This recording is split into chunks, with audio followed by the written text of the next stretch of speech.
Hello friend, हमारे channel पर आपका एक बार फिर से स्वागत है। तो फ्रेंड, आप सभी लोग कैसे? आई होप आप सभी लोग मस्त होंगे, स्वस्थ होंगे और अपने पढ़ाई में व्यस्त होंगे।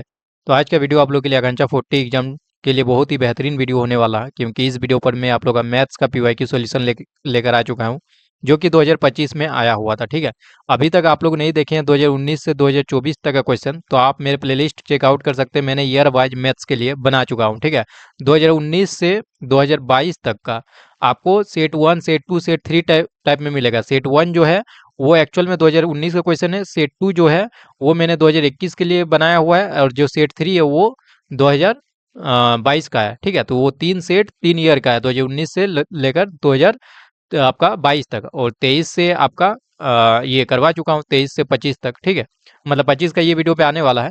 और मैंने अभी तक यदि आप नहीं देखे 2019 वाला, तो 19 वाला आपको देखना जरूरी इसलिए क्योंकि उसमें क्लास 11 से क्वेश्चन पूछा गया था। उसमें बहुत बारीकी से मैंने समझाने की कोशिश किया है, और मैंने हर एक बार बताया है, हर एक बार बोलता हूँ कि यदि कोई क्वेश्चन आएगा 11th क्लास से, तो आपका 2019 वाला क्वेश्चन ही रहेगा, उसी कॉन्सेप्ट पर आधारित क्वेश्चन आपका बनाएगा। ठीक है, तो आप यदि 2019 वाला नहीं देखे तो आप बहुत बड़ा भूल कर रहे हैं, कसम से बोल रहे, बहुत बड़ा भूल कर रहे हैं। आपको वो देखना बहुत ज़्यादा जरूरी है। मैं जो लेटेस्ट प्लेलिस्ट है उसमें ऐड कर दूंगा। ठीक है, उसको आप लोग देख लीजिएगा, क्योंकि टाइम भी कम है। तो चलिए ज़्यादा देर नहीं करते, इस वीडियो की शुरुआत करते हैं, जिसमें मैथ्स का 2025 में आया हुआ क्वेश्चन हम लोग देखने वाले हैं। इसको भी हम लोग धुआं धुआं करेंगे। इसमें भी आप लोग 40 क्वेश्चन आया हुआ था, एंड इस बार भी आप लोग को 40 क्वेश्चन आएगा।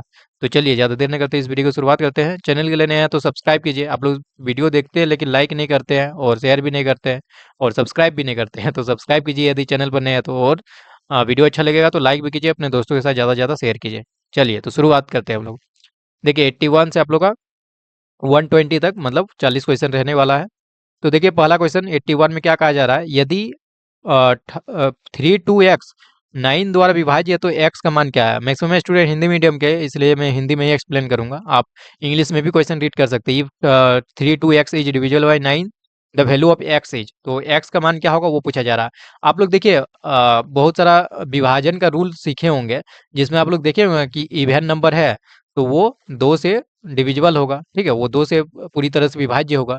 यदि कोई संख्या है, मान लीजिए कोई संख्या है, उसके सभी अंकों का योग 3 से विभाज्य है, तो वो संख्या 3 से विभाज्य होगा। इसी तरह 9 के लिए भी आप पढ़े होंगे। 9 के लिए क्या पढ़े हैं, यदि कोई संख्या है उनका योग जो है वो 9 से डिविजिबल है, 9 से डिविजिबल है, तो वो पूरा संख्या क्या होगा, 9 से डिवाइड होगा। समझ रहे हैं ना मैं क्या कहना चाह रहा हूँ। जैसे मान लीजिए यही संख्या का मान लीजिए यहाँ दिया हुआ 3 2x। ठीक है, 3 2x, इन सभी को जोड़ दीजिए, तो 3 + 2 + x। यदि ये 9 से विभाज्य है तो ही हमारा जो है ये संख्या 9 से विभाज्य होगा। तो इसमें 9 से विभाज्य होने के लिए क्या होना चाहिए, 9 का मल्टीपल में होना चाहिए। तो x की जगह आप ऑप्शन से पुट कीजिए। मान लीजिए 6 पुट किया मैंने, तो बताइए ये तो 5 + x है ना, 3 2 5 + x, तो 6 पुट करूंगा तो 5 + 6 11 हो जाएगा। क्या 11 9 के मल्टीपल में आता है? नहीं आता ना, इसलिए ये ऑप्शन नहीं होगा। आप 4 पुट कीजिए तो क्या होगा, 5 + 4 9 हो गया। ये 9 के मल्टीपल में आता है, हाँ होता है, मतलब यही आंसर हो जाएगा। बाकी और दो ऑप्शन भी आप चेकआउट कर सकते हैं पुट करके। तो ऑप्शन बी करेक्ट आंसर होगा। अब देखिए यहाँ पुट करके देखिए x की जगह 3 2 4। अब ये पूरी तरह से 9 से डिविजिबल हो जाएगा। अब 9 से डिवाइड कीजिए, हो जाएगा, क्योंकि देखिए 3 2 5 4 9, मतलब सम ऑफ डिजिट जो है वो 9 के मल्टीपल में, इसलिए डिविजिबल हो जाएगा। अब 9 से डिवाइड करके देख लीजिए, 9 3 27 हो गया, और उधर 5 6 9 54 हो जाएगा, है ना। तो 9 6 54 मतलब 36 आ जा रहा है, पूरी तरह से डिवाइड हो गया ना। तो यही बोल रहा था, ये आप लोग का डिवीजन रूल बचपन में पढ़े होंगे। बचपन मतलब समझ है ना, 7 8 क्लास में। चलिए क्वेश्चन नंबर 82 की ओर चलते हैं। निम्न चित्र में डी पैरेलल टू बीसी, जो डी है वो बीसी के समांतर है। ये देखते ही, ये ट्रायंगल देखते ही आप लोग जाना पहचाना लग रहा होगा कि सर ये तो थेल्स प्रमेय पर आधारित क्वेश्चन है। तो एक्स का मान क्या है, थेल्स प्रमेय क्या कहता है कि जब कोई ट्रायंगल के किसी एक साइड का पैरेलल में कोई दूसरी साइड खींचा जाए, तो उसके जो है रेशियो सेम हो जाता है ना, A D by D B equal to A E by A C. यही तो पढ़े थेल्स प्रमेय में, तो बस वही लगा दीजिए। मैं लगा देता हूँ, A D by D B equal to हो जाएगा ए ई बाई ई सी। बस यही करना है। अब ए डी की जगह पुट कीजिए, ए डी की जगह x + 4 है तो x + 4, और डी बी की जगह x + 3 और ए ई की जगह 2x - 1 है, और ए सी की जगह हमारा x + 1। बस इसको सॉल्व कीजिए और x का वैल्यू फाइंड कीजिए, x का वैल्यू फाइंड कीजिए, निकल जाएगा। तो क्रॉस मल्टीप्लाई कर देता हूँ, x + 4 और इंटू हो गया x + 1 इक्वल टू 2x - 1, और इंटू है x + 3। क्रॉस मल्टीप्लाई कर दिया। अब इसको मल्टीप्लाई कर दीजिए। मल्टीप्लाई करने तो आता होगा ना, इतना तो बेसिक नहीं बताऊंगा कि कैसे मल्टीप्लाई करना है। हर हर एक टर्म से मल्टीप्लाई करना होगा, फिर जो भी है उसको प्लस या माइनस जो भी साइन है उसके अनुसार लिखना होगा, तो वो तो आप जानते होंगे, 10th क्लास पास लगभग कर चुके हैं आप लोग, एग्जाम दे चुके हैं। तो देखिए कैसे मल्टीप्लाई करते हैं, मैं और शॉर्टकट तरीका आप लोग बता देता हूँ। देखिए एक्स को जब इससे मल्टीप्लाई करेंगे तो एक्स स्क्वायर का कोफिशिएंट क्या होगा, एक्स स्क्वायर होगा, जो कि 1 ही होगा, क्योंकि यहाँ भी एक ही एक्स है, यहाँ भी एक ही एक्स।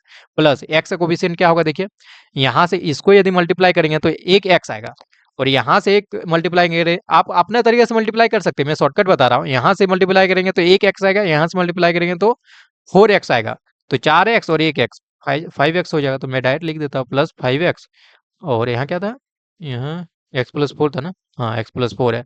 और ये x वाला टर्म भी आ गया, एक्स स्क्वायर वाला टर्म भी आ गया। अब कांस्टेंट वाला क्या होगा, 4 जब 1 से मल्टीप्लाई होगा तो 4 होगा। अब अपने तरफ से अपने तरह से कर सकते हैं, मैं जल्दी जल्दी करके दिखा दे रहा हूँ, ठीक है। तो ये इसको करेंगे तो 2x स्क्वायर हो जाएगा, 2x स्क्वायर, और x से कोफिशिएंट हो गया इधर से 6x और इधर से -x, मतलब प्लस 5x, और यहाँ से कांस्टेंट टर्म होगा -3। अब देखिए 5x को इधर साइड ले जाकर कैंसिल आउट कर सकते हैं ना, 5x -5x हो जाएगा, तो ये तो कैंसिल आउट हो जाएगा। जब इसको इधर साइड भेज दीजिए ना, आपको दिख जाएगा, इसको इधर साइड भेज दीजिए, 5x -5x कैंसिल हो जाएगा। तो उसी तरह क्या कीजिए, एक्स स्क्वायर को उधर साइड भेज दीजिए, ठीक है। एक्स स्क्वायर को आप आरएचएस में भेज दीजिए, ठीक है, समझ रहे ना। और जो 3 है उसको एलएचएस में भेज दीजिए, 3 जो है उसको एलएचएस में लाइए। चलिए करते हैं, तो यहाँ 4 पहले से था, 3 एलएचएस में आएगा, +3 हो जाएगा, ठीक है। अब 2x स्क्वायर आरएचएस में ऑलरेडी था, यहाँ भी इधर माइनस हो जाएगा एक्स स्क्वायर। तो अब देखिए 7 इक्वल टू क्या हो गया, टू एक्स स्क्वायर में एक एक्स स्क्वायर घटा दिए तो एक्स स्क्वायर बच गया। तो एक्स का वैल्यू क्या होगा बताइए, एक्स स्क्वायर का वैल्यू 7 है, तो एक्स का वैल्यू हमारा √7 आ जाएगा। तो √7 किस में, ऑप्शन डी में है। तो ऑप्शन डी जो है बिल्कुल सही जवाब होगा। चलिए अगला क्वेश्चन की ओर चलते हैं। क्वेश्चन नंबर 83, 83 को एक बार रीड कीजिए। और ये तो 8 क्लास का क्वेश्चन बोल सकते हैं, 7 8 क्लास का, परसेंटेज पर आधारित, लाभ हानि पर आधारित क्वेश्चन आपसे आपसे पूछा गया है। तो कैसे बनाएंगे इसको, इसको कैसे बनाएंगे, एक मिनट में ऊपर वाला मिटा देता हूँ ताकि यहाँ पर मुझे सॉल्व करने का जगह मिल जाए, ठीक है। आप तब तक क्वेश्चन रीड कीजिए।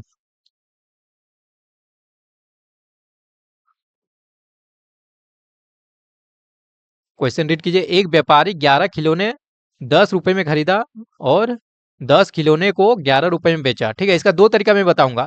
आप चाहे तो एक खिलौना का मूल्य निकाल कर भी बना सकते हैं, अदरवाइज 11 खिलौना जो कि आपका ऑलरेडी दिया हुआ 11 खिलौना से भी आप बना सकते हैं। तो मैं क्या कहना चाह रहा हूँ उसको जब तक लिखूंगा नहीं तब तक आप लोगों को समझ नहीं आएगा, ठीक है।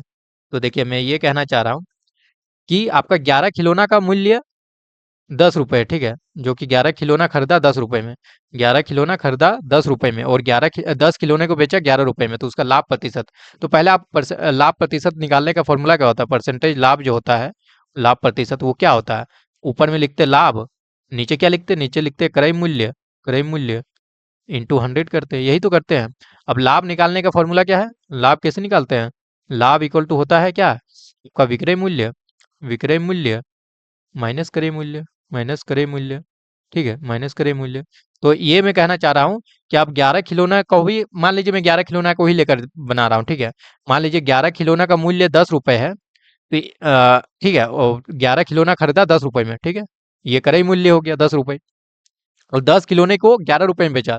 10 खिलौना का मूल्य जो है, 10 खिलौना जो है वो 11 रुपए में बेचा, 11 रुपए में। तो एक खिलौना कितना रुपए में बेचा, एक खिलौना 11/10 रुपए में बेचा। हमें 11 चाहिए क्योंकि 11 खिलौना की बात किया जा रहा है ना, तो हमें यहाँ 11 खिलौना चाहिए। तो 11 खिलौने कितना रुपए में बेचेगा, 11 खिलौने को 11 गुना 11/10 रुपए में बेचेगा, मतलब कि 121/10।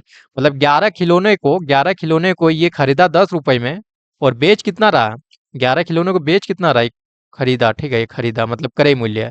और विक्रय मूल्य क्या है, विक्रय मूल्य 11 खिलौना है कितना रुपीस है, 121/10। इसको यदि आप सॉल्व कीजिएगा तो कितना आएगा, 12.1, मतलब ये हमारा 12.1 है, ठीक है, समझ गया। जो विक्रय मूल्य है वो 12.1 है, 11 खिलौने का मूल्य, और 11 खिलौने खरीदने का मतलब क्रय मूल्य जो है वो 10 रुपए है। तो फायदा कितना हुआ, लाभ कितना हुआ बताइए, 11 खिलौने को खरीदा वो बेचा वो 12.1 रुपीज में, और खरीदा था 10 रुपए में, तो फायदा कितना हुआ, फायदा तो 2.1 रुपीज का हुआ, 2.1 रुपीज, ठीक है। अब यहाँ पुट कर दीजिए फॉर्मूला में, फॉर्मूला पुट कीजिए, 2.1 रुपीज का लाभ हुआ, क्रय मूल्य था 10 रुपए इंटू 100, यही तरीका अच्छा लग रहा है, यही सही है। आप बाकी एक खिलौना कभी करके निकाल सकते हो। जैसे मैंने 11 को ही कांस्टेंट रखा ना, कि 11 खिलौना का क्रय मूल्य निकाल लिया, 11 खिलौना का विक्रय मूल्य निकाल लिया। आप चाहते तो ये भी कर सकते थे कि सर एक खिलौने का क्रय मूल्य निकाल लेते हैं 10/11, और एक खिलौने का विक्रय मूल्य निकाल लेते हैं, जो कि आपका आता है 11/10। फिर वैसे भी खेल सकते थे आप, फिर लाभ वहां से निकाल लेते हैं, विक्रय मूल्य माइनस क्रय मूल्य, और यहाँ पुट कर देते हैं। और यहाँ क्रय मूल्य की जगह आपको एक खिलौने का फिर दाम निकाल पुट करना पड़ता है 10/11। मैंने 11 खिलौने का ही आपको जिक्र किया, इसलिए मैंने सब जगह 11 का किया है। देखिए 11 खिलौने में लाभ कितना है 2.1, 11 खिलौनों में क्रय मूल्य कितना था 10, और इंटू 100। इसको सॉल्व कीजिएगा तो कितना आएगा, एक जीरो से एक जीरो कैंसिल, तो ये 21% है ना। तो 21% किसमें, ऑप्शन सी में। तो ये बताइए, सिंपल क्वेश्चन था। आप लोग डरते हैं मैथ से, ऐसे ही सारा क्वेश्चन आपको सिंपल लगेगा। आप देखिए तो, जैसे देखिए 84 का बहुत सारा ऑप्शन, मैंने हमेशा बताया मैथ्स में बहुत सारा क्वेश्चन जो है ऑप्शन से चेकआउट किया जाता है, ठीक है। ऑप्शन चेकआउट से हम लोग आंसर लगाते हैं। जैसे पहला क्वेश्चन ये मैंने दिखाया, ऑप्शन सही उसमें बना सकते थे। यदि n कोई धन पूर्णांक हो, मतलब पॉजिटिव होल नंबर है, तो निम्न में से कौन सी संख्या द्वारा ये है n × n+3 जो है हमेशा विभाजित हो जाएगी, ठीक है। If n is a positive whole number then which of the following numbers is always divisible by n × n+3। तो इसमें भी देखिए, मान लीजिए n की जगह मैं एक बार 1 पुट करता हूँ। एक चीज तो आप समझ सकते हैं ना, मान लीजिए n जो है हमारा ऑड नंबर है, मान लीजिए ऑड नंबर, मैं मान लेता हूँ ऑड नंबर है, ठीक है। तो ये देखिए ऑड प्लस ऑड इवन हो जाएगा, ये इवन हो जाएगा इवन, और ये ऑड हो जाएगा। तो ऑड इंटू इवन क्या होता है, इवन ही होता है। जैसे मैं ऑड इंटू इवन, जैसे ऑड मान लीजिए 3, तो और इवन एक मान लेते हैं 4, तो 4 × 3 = 12 हो गया ना। तो ऑड ऑड इंटू इवन हमारा इवन ही होता है। तो ये इवन नंबर आ रहा है। और यदि इवन नंबर लेते हैं, एन को मान लीजिए इवन नंबर लेते हैं, एन को इवन नंबर, तो क्या होगा, इवन प्लस ऑड, ये तो ऑड आ जाएगा, और यहाँ फिर इवन हो जाएगा। तो इवन इंटू ऑड हमारा फिर इवन आ जाएगा। मतलब ये जो n × n+3 है, ये ऑलवेज इवन होगा। ये आप समझ रहे हैं ना। ऐसा भी पूछा जा सकता था कि n × n+3 क्या होगा, ऑड होगा इवन होगा, नाइदर इवन नॉर ऑड, कुछ भी ऐसा ऑप्शन रह सकता था, ऐसा पूछा जा सकता था। लेकिन यहाँ से तो हम लोग कंक्लूजन निकाल लिए कि n × n+3 जो है इवन होगा। ये मैं मतलब एक्स्ट्रा आपको समझा रहा हूँ, समझ लीजिए इवन होगा, ठीक है। तो इवन होगा तो जाहिर सी बात है 3 से तो कटेगा नहीं, 5 से भी नहीं कटेगा, क्योंकि 5 नहीं, 5 से तो कट सकता है, इवन नंबर तो 5 से कट सकता है, डिविजिबल हो सकता है। तो एक ऑप्शन तो ऐसे ही छाट सकते हैं। लेकिन दूसरा मेथड ये है कि आपको ऐसे नहीं बनाना है, क्योंकि ऐसे क्यों नहीं बनाना है, क्योंकि ऐसे आप तो आंसर नहीं निकाल पाएंगे। लेकिन बस मैंने समझाने के लिए कि ऐसा क्वेश्चन फ्रेम करेगा तो आपको कैसे अटेम्प्ट करना है, ठीक है।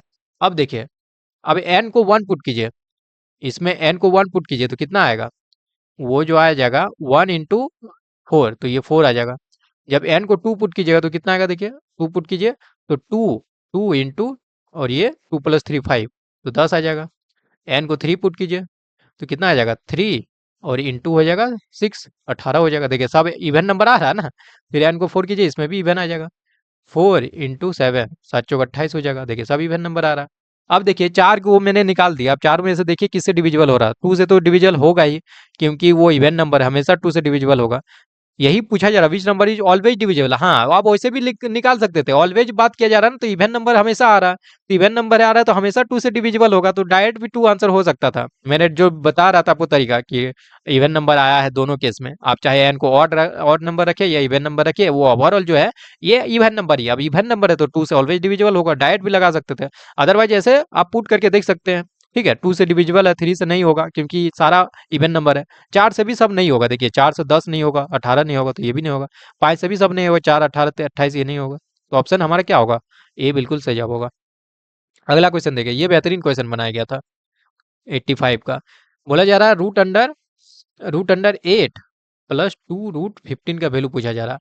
चलिए मुझे एक बात बताइए आप लोग, ये बात बताइए कि बताइए, ये अंडर रूट के अंदर वाला मैं लिख रहा हूँ, 2 + √15 को मैं क्या लिख सकता हूँ, 5 को लिख सकता हूँ, ये 8 को लिख सकता हूँ, 5 + 3, कोई दिक्कत नहीं है ना। 8 को ही लिखा, 5 + 3 प्लस 2 इंटू 15 को लिख सकता हूँ, 5 × 3 लिख सकता हूँ ना।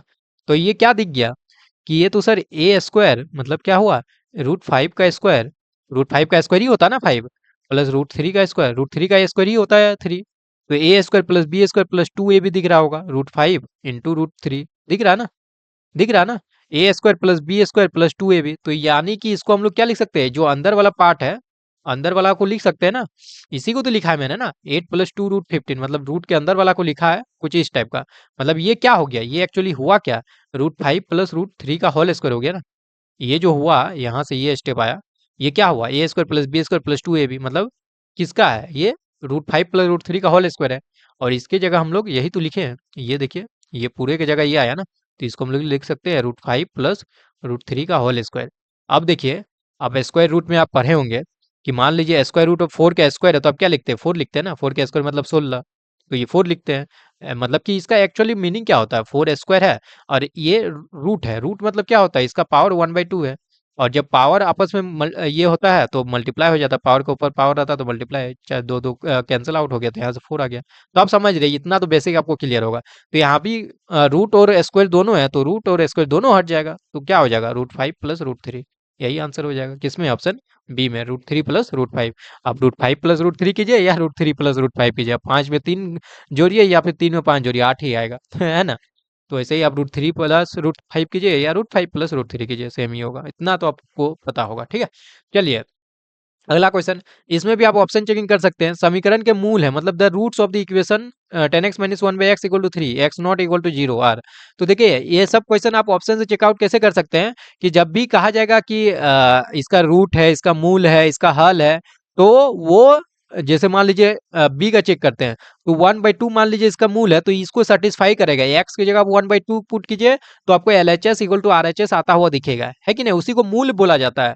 यदि मूल उसका होगा, यदि उसका हल होगा, उसका सॉल्यूशन होगा, उसका रूट होगा, इतना नाम बता दिया, तो उसको सेटिस्फाई करेगा, अपने इक्वेशन को सेटिस्फाई करेगा। बाकी आप तो डायरेक्ट भी बना सकते हैं, ये क्वाड्रेटिक इक्वेशन पढ़े होंगे। चलिए इसको एलसीएम ले लीजिए, तो क्या हो जाएगा, 10x स्क्वायर हो जाएगा, एलसीएम लीजिए ना, यहाँ 1 है, 10x square - 1 divided by x equal to क्या हो जाएगा, 3। आप क्रॉस मल्टीप्लाई कर दीजिए, तो 10x square - 1 equal to 3x, 3x को इधर साइड ले आइए, 10x square - 3x - 1 equal to 0, श्रीधाचार्य वाला फॉर्मूला लगा दीजिए, ठीक है। तो यहाँ पर क्या होगा, x इक्वल टू हो जाएगा -b, b कितना है, -3, इतना पहचानने आना होगा। एक्स स्क्वायर का कोफिशिएंट a होता है, एक्स का कोफिशिएंट -b, एक्स का कोफिशिएंट b होता है और कांस्टेंट टर्म c होता है, ठीक है। उतना तो फॉर्मूला नहीं बताऊंगा ना, आप फॉर्मूला पढ़े होंगे ना।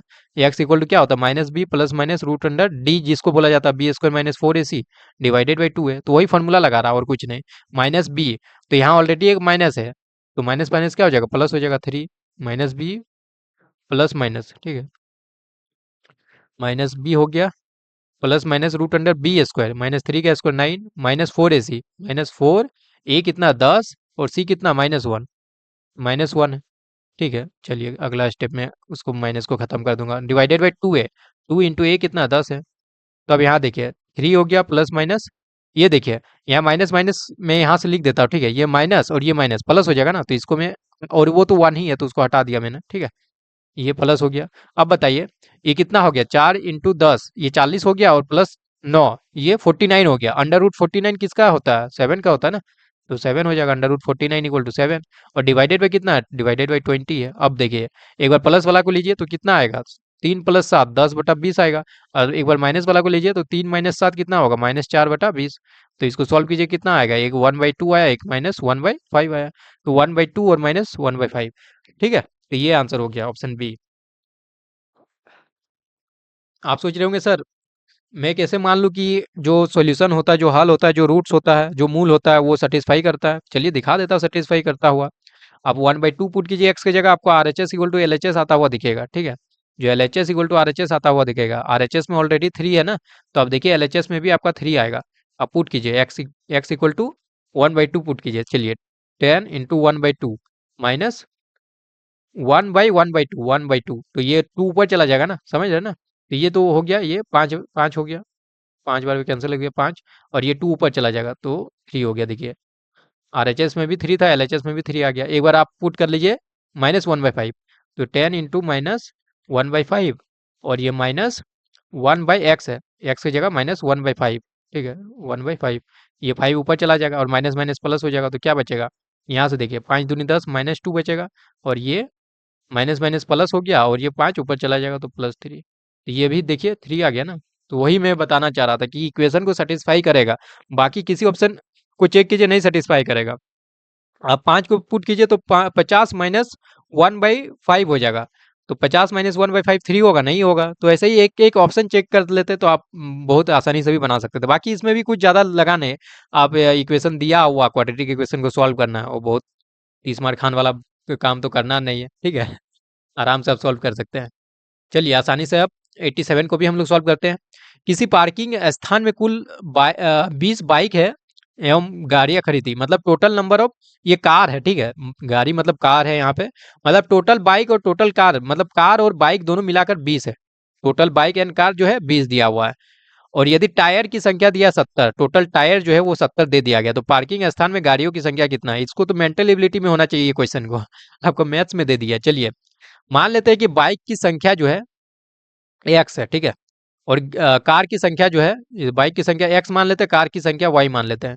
तो पहला इक्वेशन तो यही दिया हुआ ना कि एक्स प्लस वाई जो है वो आपको दिया हुआ 20, यही तो दिया हुआ है कि टोटल मिला के जो है बाइक एंड कार है वो 20 है। और दूसरा इक्वेशन क्या मिलेगा? टायरों की संख्या। बताइए एक बाइक में कितने टायर होते हैं? तो एक बाइक में टायर की संख्या कितना होगा? यदि टोटल एक बाइक में टायर की संख्या 2 होगा, ठीक है, 2 होगा, लेकिन टोटल बाइक कितना है? एक्स है। तो टोटल टायर कितना होगा? टोटल टायर कितना होगा? टोटल टायर, ठीक है, टोटल टायर कितना होगा? 2x हो जाएगा। तो 2x प्लस, अब कार में टोटल कार कितना? y है, और एक कार का टायर कितना होता है? 4 होता है, तो टोटल टायर कितना हो जाएगा? 4y। इन दोनों को जोड़ेंगे तो 70 होगा। दो इक्वेशन दो वेरिएबल आपको दिख गया।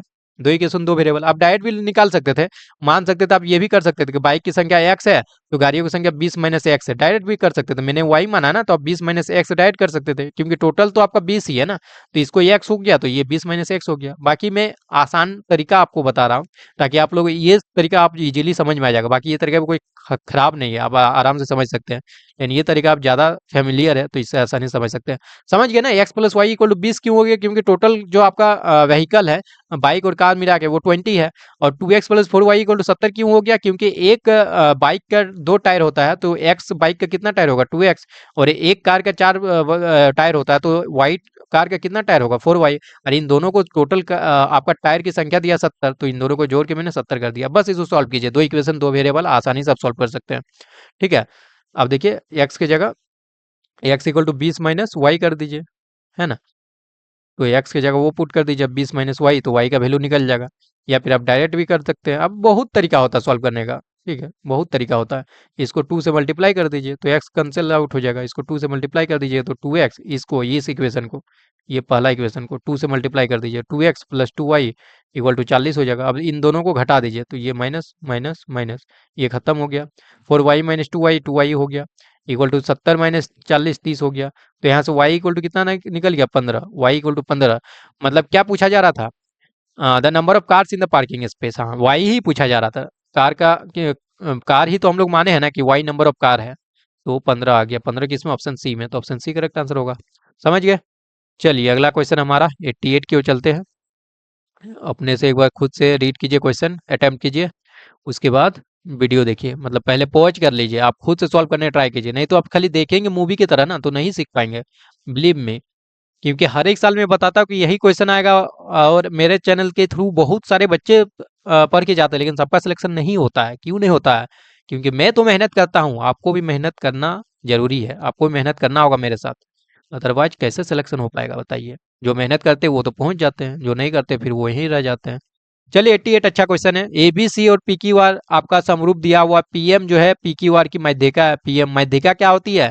जिसको दो इक्वल भागों में बांट देता है। जैसे यहाँ से माध्यिका हो गया, मतलब कि क्या हो गया? Q M equal to M R हो जाएगा, है ना।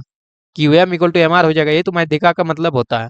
चलिए यदि एबीसी ट्रेंगल एबीसी का क्षेत्रफल दिया 289 सेंटीमीटर स्क्वायर, और बीसी दिया 17 सेंटीमीटर, ये 17 दिया हुआ, ठीक है। और एम आर दिया 6.5, एम आर दिया 6.5, तो टोटल कितना हो जाएगा? क्यू आर कितना हो जाएगा? बताइए क्यू आर क्या हो जाएगा?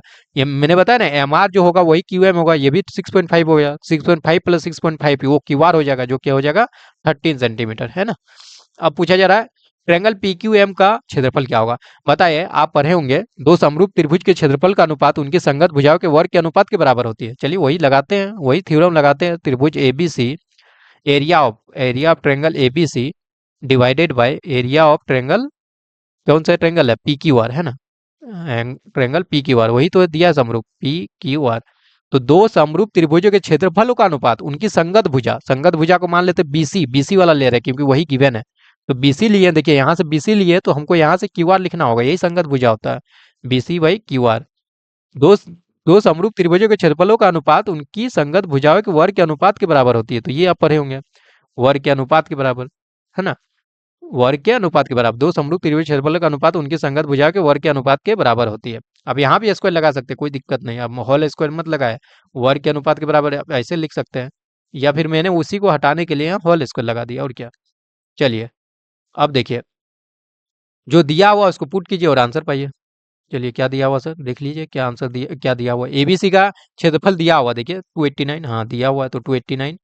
इसका क्षेत्रफल नहीं दिया हुआ, ठीक है, तो इसको एक्स मान लेते हैं। इसका जो क्षेत्रफल है, area of triangle P Q R, उसको एक्स मान लेते हैं, ठीक है, एक्स मान लेते हैं। तो x equal to B C दिया हुआ है, बी सी देखिए 17 दिया हुआ है, और हमारा क्यू आर भी देखिए निकाल लिए 13 है, ठीक है। अब देखिए एक्स का वैल्यू क्या हो जाएगा, एक्स इक्वल टू हो जाएगा 13 को उस साइड भेज दीजिए, 289 इंटू 13 डिवाइडेड बाई 17। ये 17 का स्क्वायर है ना, तो 17 बार में ये कैंसिल आउट हो जाएगा, ये 17 बार में। तो एक्स इक्वल टू कितना हो गया, देखिए मल्टीप्लाई कर दीजिए, तो मल्टीप्लाई कीजिएगा तो कितना आ जाएगा 17, और 13 को मल्टीप्लाई कर दीजिए तो वो आपका आता हुआ दिखेगा 7 या 21, 3 × 3 और 2 5, और यहाँ पे हो गया 7 और 1 1, 5 7 12, और 1 1 2, 221 आ रहा। 221 तो ऑप्शन में नहीं है, कुछ गलती की है क्या, कुछ गलती किए है क्या, 1 मिनट मैं चेक कर लेता हूँ। दो समरूप त्रिभुज क्षेत्रफल का अनुपात है उनके संगत भुजा को, अच्छा यहाँ स्क्वायर नहीं किया ना, यहाँ गलती की है, ये गलती की है ना, इसको स्क्वायर करना है ना हमें, ये जो है पूरे का स्क्वायर है, ये पूरे का स्क्वायर है, तो स्क्वायर करना है ना। तो अब देखिए एक्स का वैल्यू क्या हो जाएगा, इसको स्क्वायर करके लिख भी देता हूँ, ये क्या हो गया 289 हो जाएगा, 17 का स्क्वायर और 13 का स्क्वायर 169, ठीक है। तो एक्स का वैल्यू क्या हो जाएगा 289, इसको उधर भेज दीजिए, इंटू 169 डिवाइडेड बाई क्या होगा, ये डिवाइडेड बाई आएगा 289, 289 कैंसिल हो गया, तो एक्स इक्वल टू 169 हो जाएगा। क्या यही आंसर हो गया, वो तो ऑप्शन ए में दिख रहा है, क्या यही आंसर होगा, नहीं, ये आंसर क्यों होगा, क्योंकि पूछा जा रहा किसका एरिया, वो तो देख लो, पी क्यू एम का एरिया पूछा जा रहा। चलिए नीचे मैं दिखा दे रहा हूँ, पी क्यू एम का एरिया पूछा जा रहा, पी क्यू एम मतलब ये वाला ट्रायंगल मैं हाईलाइट कर दे रहा हूँ, पी क्यू एम ये वाला ट्रायंगल। तो आपको एक प्रॉपर्टी याद होना चाहिए कि जो माध्यिका है ना, जो माध्यिका है वो ट्रायंगल को आधे आधे भागों में बांट देती है। ट्रायंगल को आधे आधे भागों में बांट देने का मतलब क्या है कि इसका जो एरिया होगा वही इसका एरिया होगा, ठीक है। तो इसका एरिया को मान लेते वाई, तो इसका भी एरिया क्या हो जाएगा वाई, तो टोटल एरिया क्या हो जाएगा, टोटल एरिया क्या हो जाएगा 2y। और वही तो हम लोग निकाले, टोटल एरिया ही तो निकाले, एक्स का वैल्यू क्या था ट्रायंगल पी क्यू आर का एरिया, जो कि 169 था, तो 169, ठीक है। तो y इक्वल टू क्या हो जाएगा, मतलब इसका एरिया निकल जाएगा 169 डिवाइडेड बाई 2, समझ गए ना मैं क्या कर रहा हूँ, समझ गए ना। तो 84.5 हो गया, जो कि ऑप्शन सी में, समझ गए ना। जो माध्यिका है ना वो ट्रायंगल को दो इक्वल भागों में बांट देती है, मतलब इसका एरिया और इसका एरिया सेम होगा। हमें इसका एरिया चाहिए, तो हमें इसका एरिया चाहिए, तो दोनों का एरिया सेम है ना, तो मैंने मान लिया इसका एरिया वाई है, तो इसका भी एरिया क्या हो जाएगा, इसका भी एरिया वाई हो जाएगा। तो टोटल एरिया क्या हो जाएगा वाई प्लस वाई 2y हो जाएगा, टोटल एरिया हम लोग निकाल चुके 169, तो यहाँ से वाई निकल गया जो कि हमें रिक्वायर्ड था, जो हमें जरूरत था, ठीक है। चलिए अगला क्वेश्चन की ओर चलते हैं। क्वेश्चन नंबर 89, ये बेहतरीन क्वेश्चन था, बेहतरीन क्वेश्चन मतलब बहुत अच्छा दिमाग लगाया था।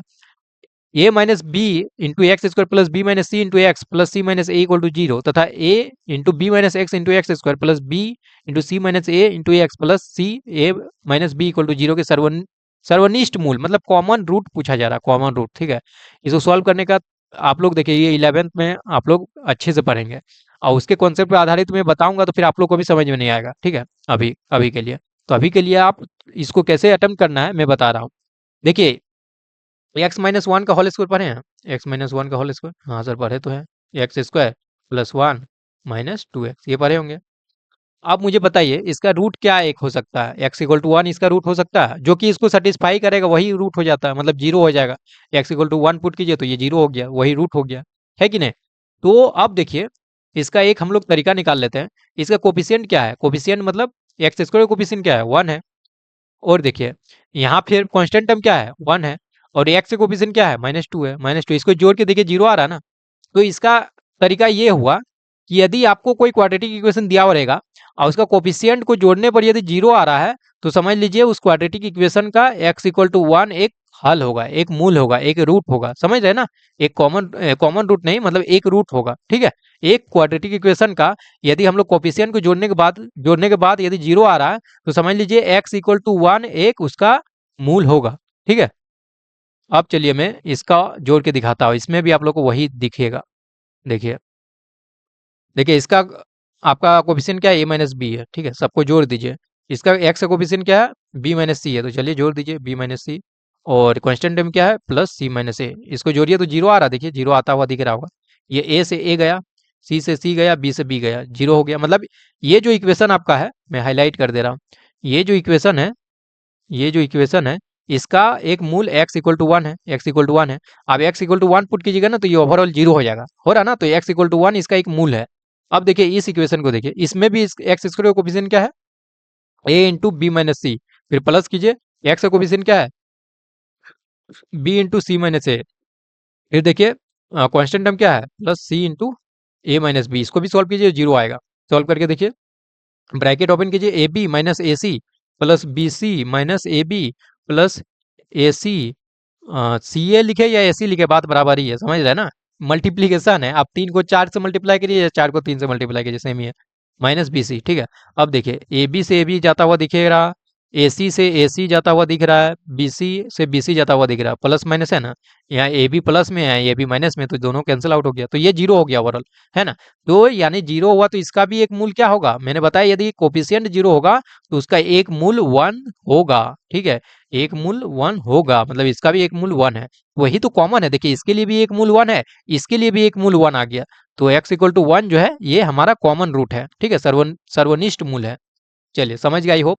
अब जब भी देखिएगा तो सबसे पहले क्या कीजिएगा, उसका जो कोफिशिएंट है उसको ऐड करके देख लीजिएगा, जब भी ऐसा क्वेश्चन आएगा क्वाड्रेटिक इक्वेशन का। ठीक है, आप उसका जो कोफिशिएंट है उसको जोड़ के देख लीजिए।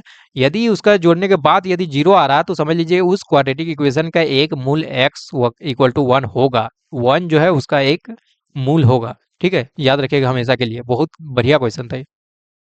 चलिए अगला क्वेश्चन 90। दो अंक वाली कितनी संख्याएं तीन द्वारा विभाजित है? ये तो मैंने शॉर्टकट बताया हुआ है यार।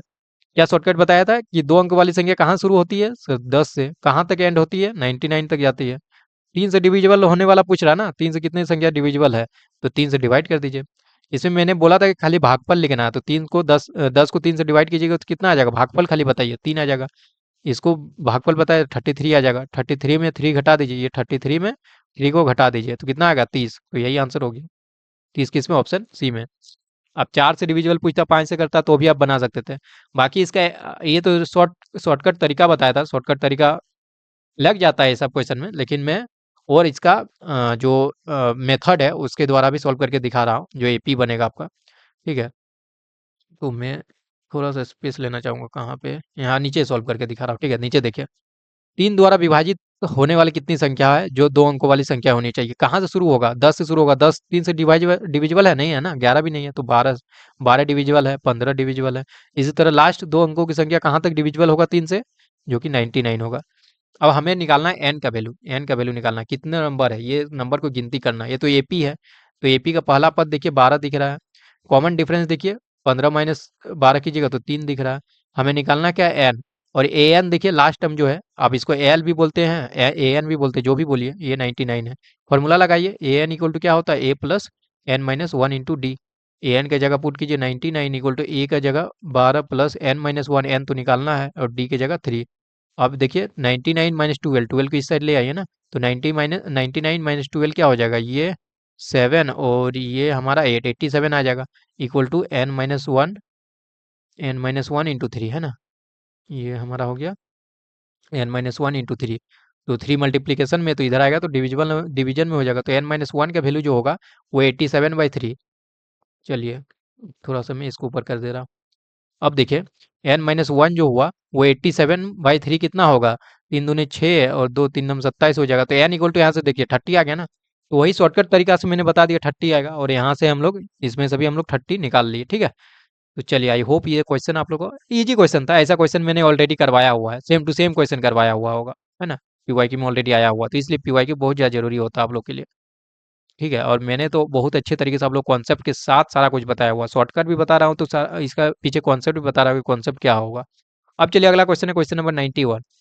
इसमें कहा जा रहा संरेखी बिंदु है, ए बी सी डी दी गई है, इनके द्वारा निर्धारित रेखाखंडों की संख्या क्या है? तो देखिए एक संरेखीय मतलब एक ही रेखा पर है चारों पॉइंट, ठीक है। ए पॉइंट यहाँ है, बी पॉइंट यहाँ है, सी पॉइंट यहाँ है और डी पॉइंट ये रहा। तो बोला जा रहा है कितने रेखाखंड है। रेखाखंड मतलब क्या समझते हैं? लाइन सेगमेंट मतलब क्या समझते हैं? लाइन मतलब समझते हैं कि वो इन्फिनिटी तक जाएगा, ये लाइन हुआ।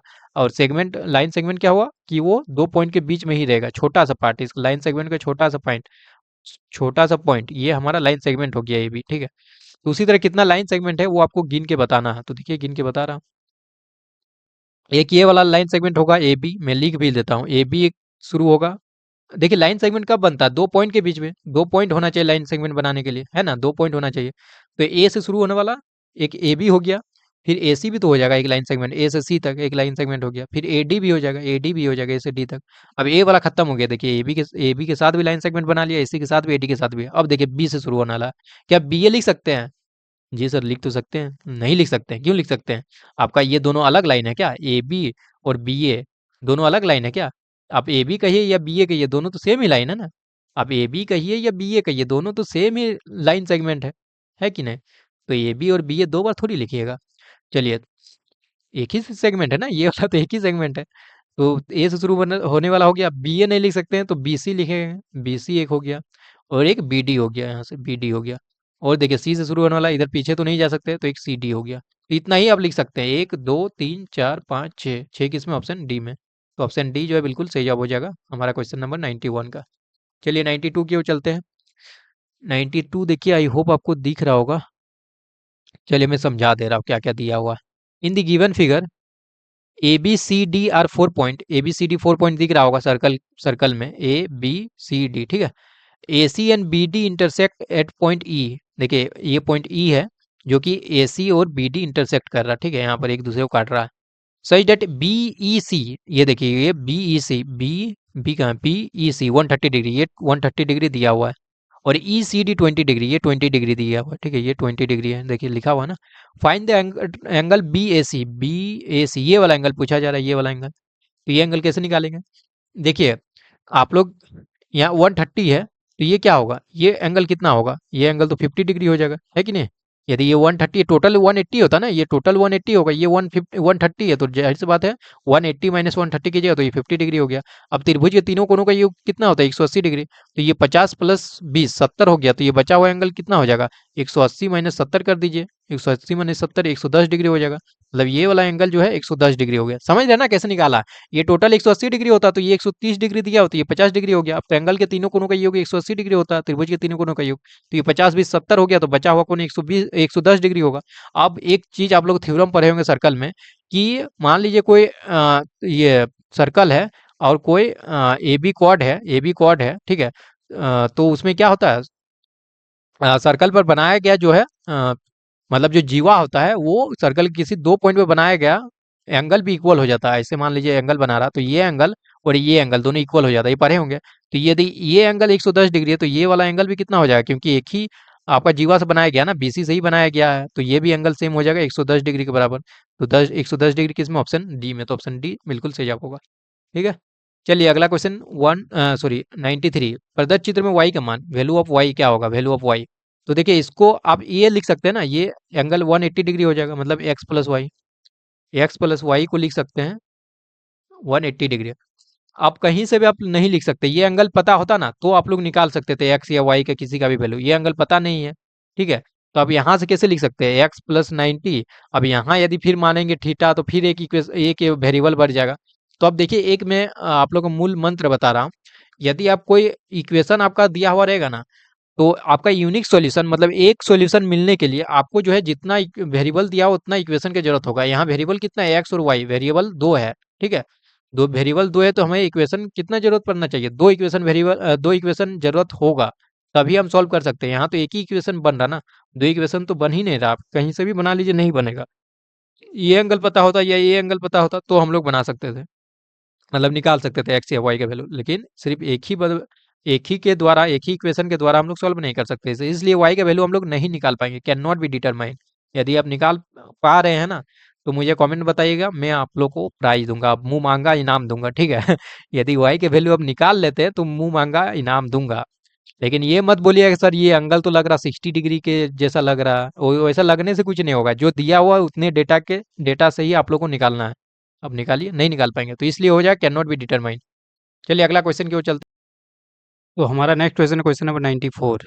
इसमें देखिए क्या कहा जा रहा है, 1 सेंटीमीटर व्यास तथा 8 सेंटीमीटर लंबाई वाले एक तांबा के छड़ को खींचकर बराबर मोटाई वाले 18 मीटर लंबा तार बनाया गया, बने तार का व्यास क्या होगा। देखिए इस टाइप का जब भी क्वेश्चन रहेगा कि इसको पिघलाकर ये बनाया गया, इसको खींचकर ये बनाया गया, दूसरे आकृति में चेंज कर दिया गया, तो उसमें हमेशा किसको याद करना, आयतन को याद करना, वॉल्यूम को याद करना है, ठीक है। वॉल्यूम इक्वेट कर दीजिएगा, आपका आंसर आ जाएगा। तो इसमें भी एक तार है, ठीक है। तो ये छोटा तार है, इसका मतलब लंबाई या ऊंचाई जो भी बोलिए, इसको स्मॉल एच से दिखा रहा हूँ। और जो इसका डायमीटर है, इसका डायमीटर जो है उसको स्मॉल डी से दिखा रहा हूँ, ठीक है। डी दिया हुआ कितना दिया हुआ है, 1 सेंटीमीटर दिया हुआ है। और एच कितना दिया, 8 सेंटीमीटर दिया हुआ है, यहाँ पर देख सकते हैं। अब इसको खींचकर एक लंबा तार बना दिया गया, इससे लंबा। इसका ऊंचाई या लंबाई को एच मान लेते हैं और इसका कैपिटल डी मान लेते हैं, ठीक है। डायमीटर को कैपिटल डी और लंबाई को कैपिटल एच। अब देखिए आप लोग पढ़े होंगे आयतन को इक्वेट करना, मैंने बताया ना, जब भी खींचकर इस तरह लंबा किया जाए तो बने तार का व्यास क्या होगा, मतलब डी किया होगा, डी पूछा जा रहा। तो इसके लिए देखिए आप लोग आयतन इक्वेट कीजिए। आयतन क्या होता है, बेलन का आयतन क्या होता है, तार जो है बेलनाकार है तो बेलन का आयतन क्या होता है, पाई आर स्क्वायर एच। मुझे डी दिया हुआ है, अब डी को 2 आर लिख सकते हैं ना, डी इक्वल टू 2 आर लिख सकते हैं। वैसे भी बना सकते हैं, या फिर आप आर इक्वल टू क्या लिख सकते हैं, डी/2। तो मैं आर को हटा दे रहा हूँ, डी के टर्म में लिखना चाह रहा हूँ, व्यास के टर्म में। आप रेडियस के टर्म में भी लिख सकते हैं, कोई दिक्कत नहीं है। लास्ट में व्यास पूछा जा रहा है, इसका कैपिटल आर मान के रेडियस निकालिए, उसका 2 टाइम्स कर दीजिए तो व्यास हो जाएगा। मैं डायरेक्ट व्यास के टर्म में यानी डायमीटर के टर्म में ही लिखना चाह रहा हूँ, तो आर की जगह मैं डी/2 लिख सकता हूँ, डी/2 का होल स्क्वायर इंटू एच। अब यहाँ से क्या हो गया, मतलब pi D square H divided by 4। ये आपका आयतन हो गया, ठीक है। ये आयतन हो गया, ये भी आयतन है, ये भी आयतन है। सेम ही चीज़ है, मैंने रेडियस को डायमीटर के टर्म में लिख दिया। तो दोनों का आयतन को इक्वेट कर दीजिए। तो इसका आयतन क्या होगा, इसका आयतन होगा पाई, और ये वाला फॉर्मूला लगाना है, पाई डी स्क्वायर। इसके लिए डी, तो डी मैंने माना है व्यास का स्क्वायर, और इसके लिए स्मॉल एच ही माना है, h/4, ठीक है। ये इसका आयतन हो गया, इसको V1 मान लेते हैं, इसको V2 मान लेते हैं, इसका वॉल्यूम। तो V1 तो ये हो गया और V2 क्या हो गया, दोनों को इक्वेट कर देना, V1 इक्वल टू V2 करना है, ठीक है।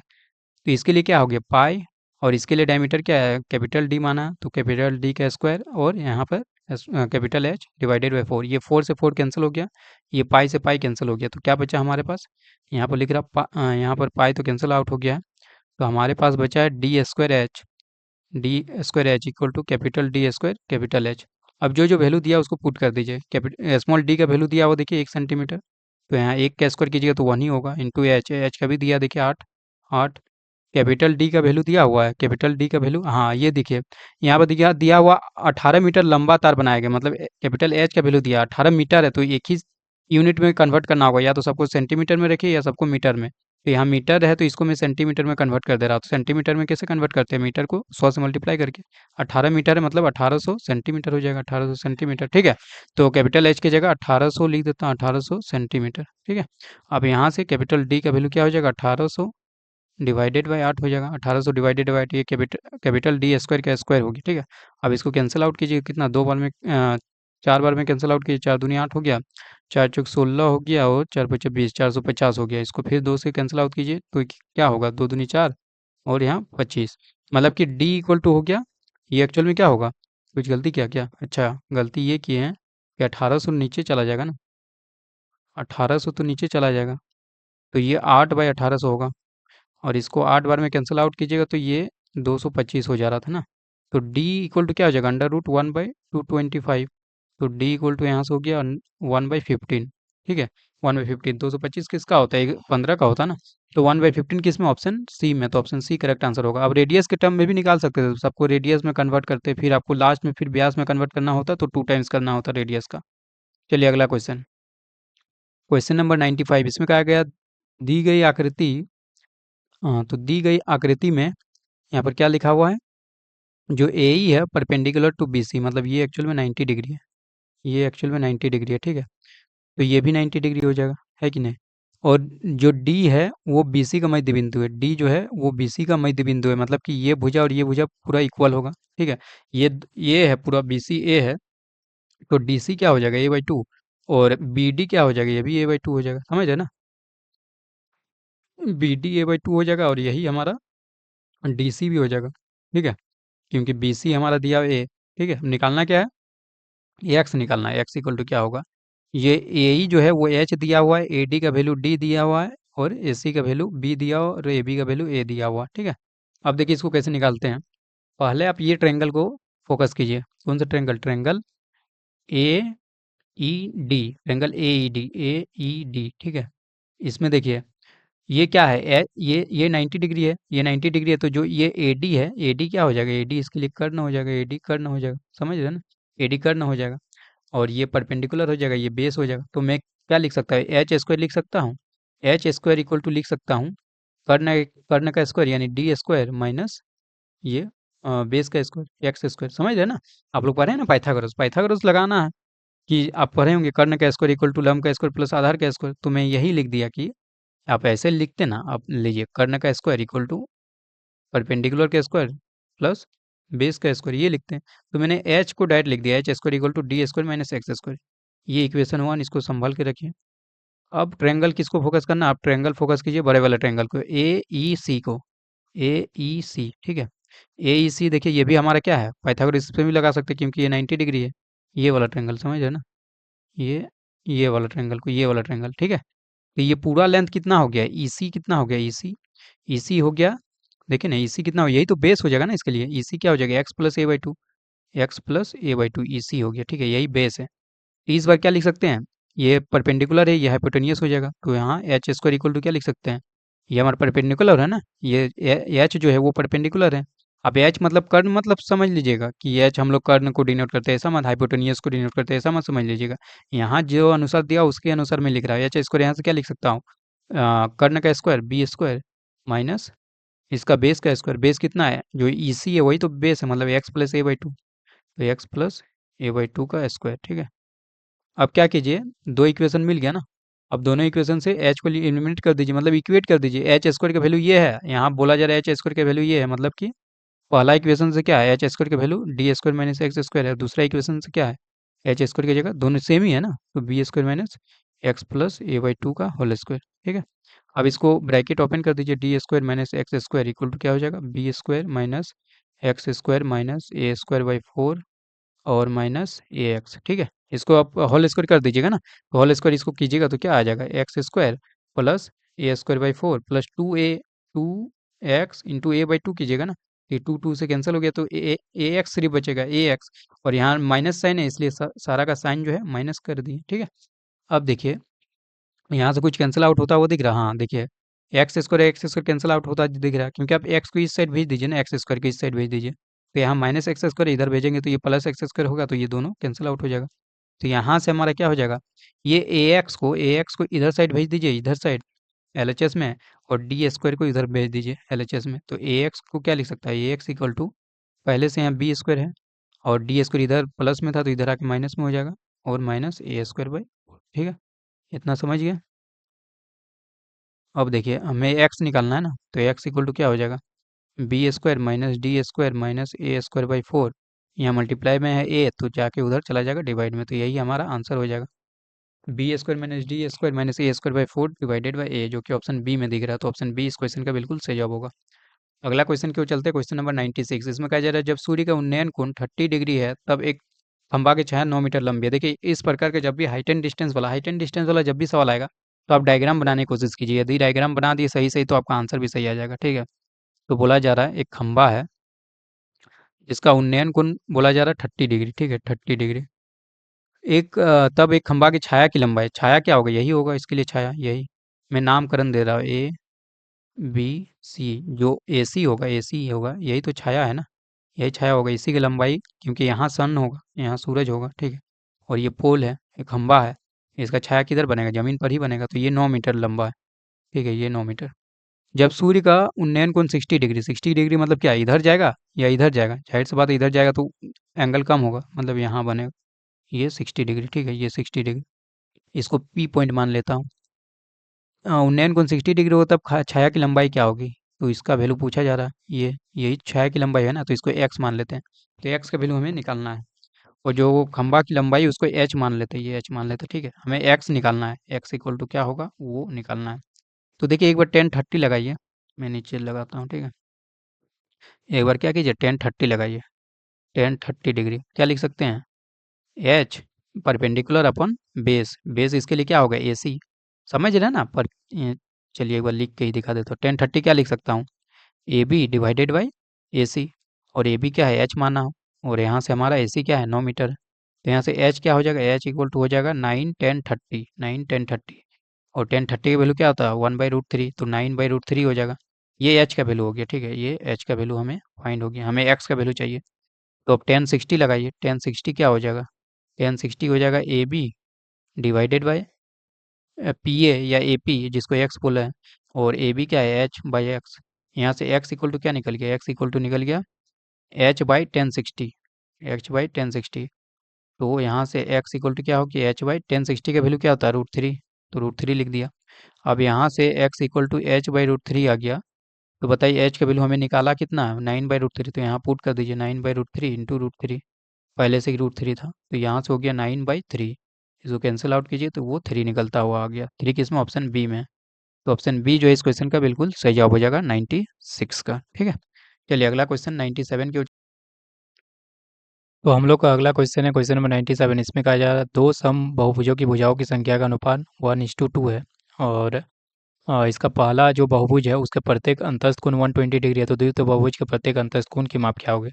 देखिए ये आपका रेगुलर पॉलीगॉन है, और रेगुलर पॉलीगॉन में प्रत्येक अंतस्थ कोण निकालने का मतलब ईच इंटीरियर एंगल निकालने का एक फॉर्मूला होता है, आप शायद पढ़े होंगे। तो फॉर्मूला होता है वो क्या होता है, n-2 into 180 degree divided by n।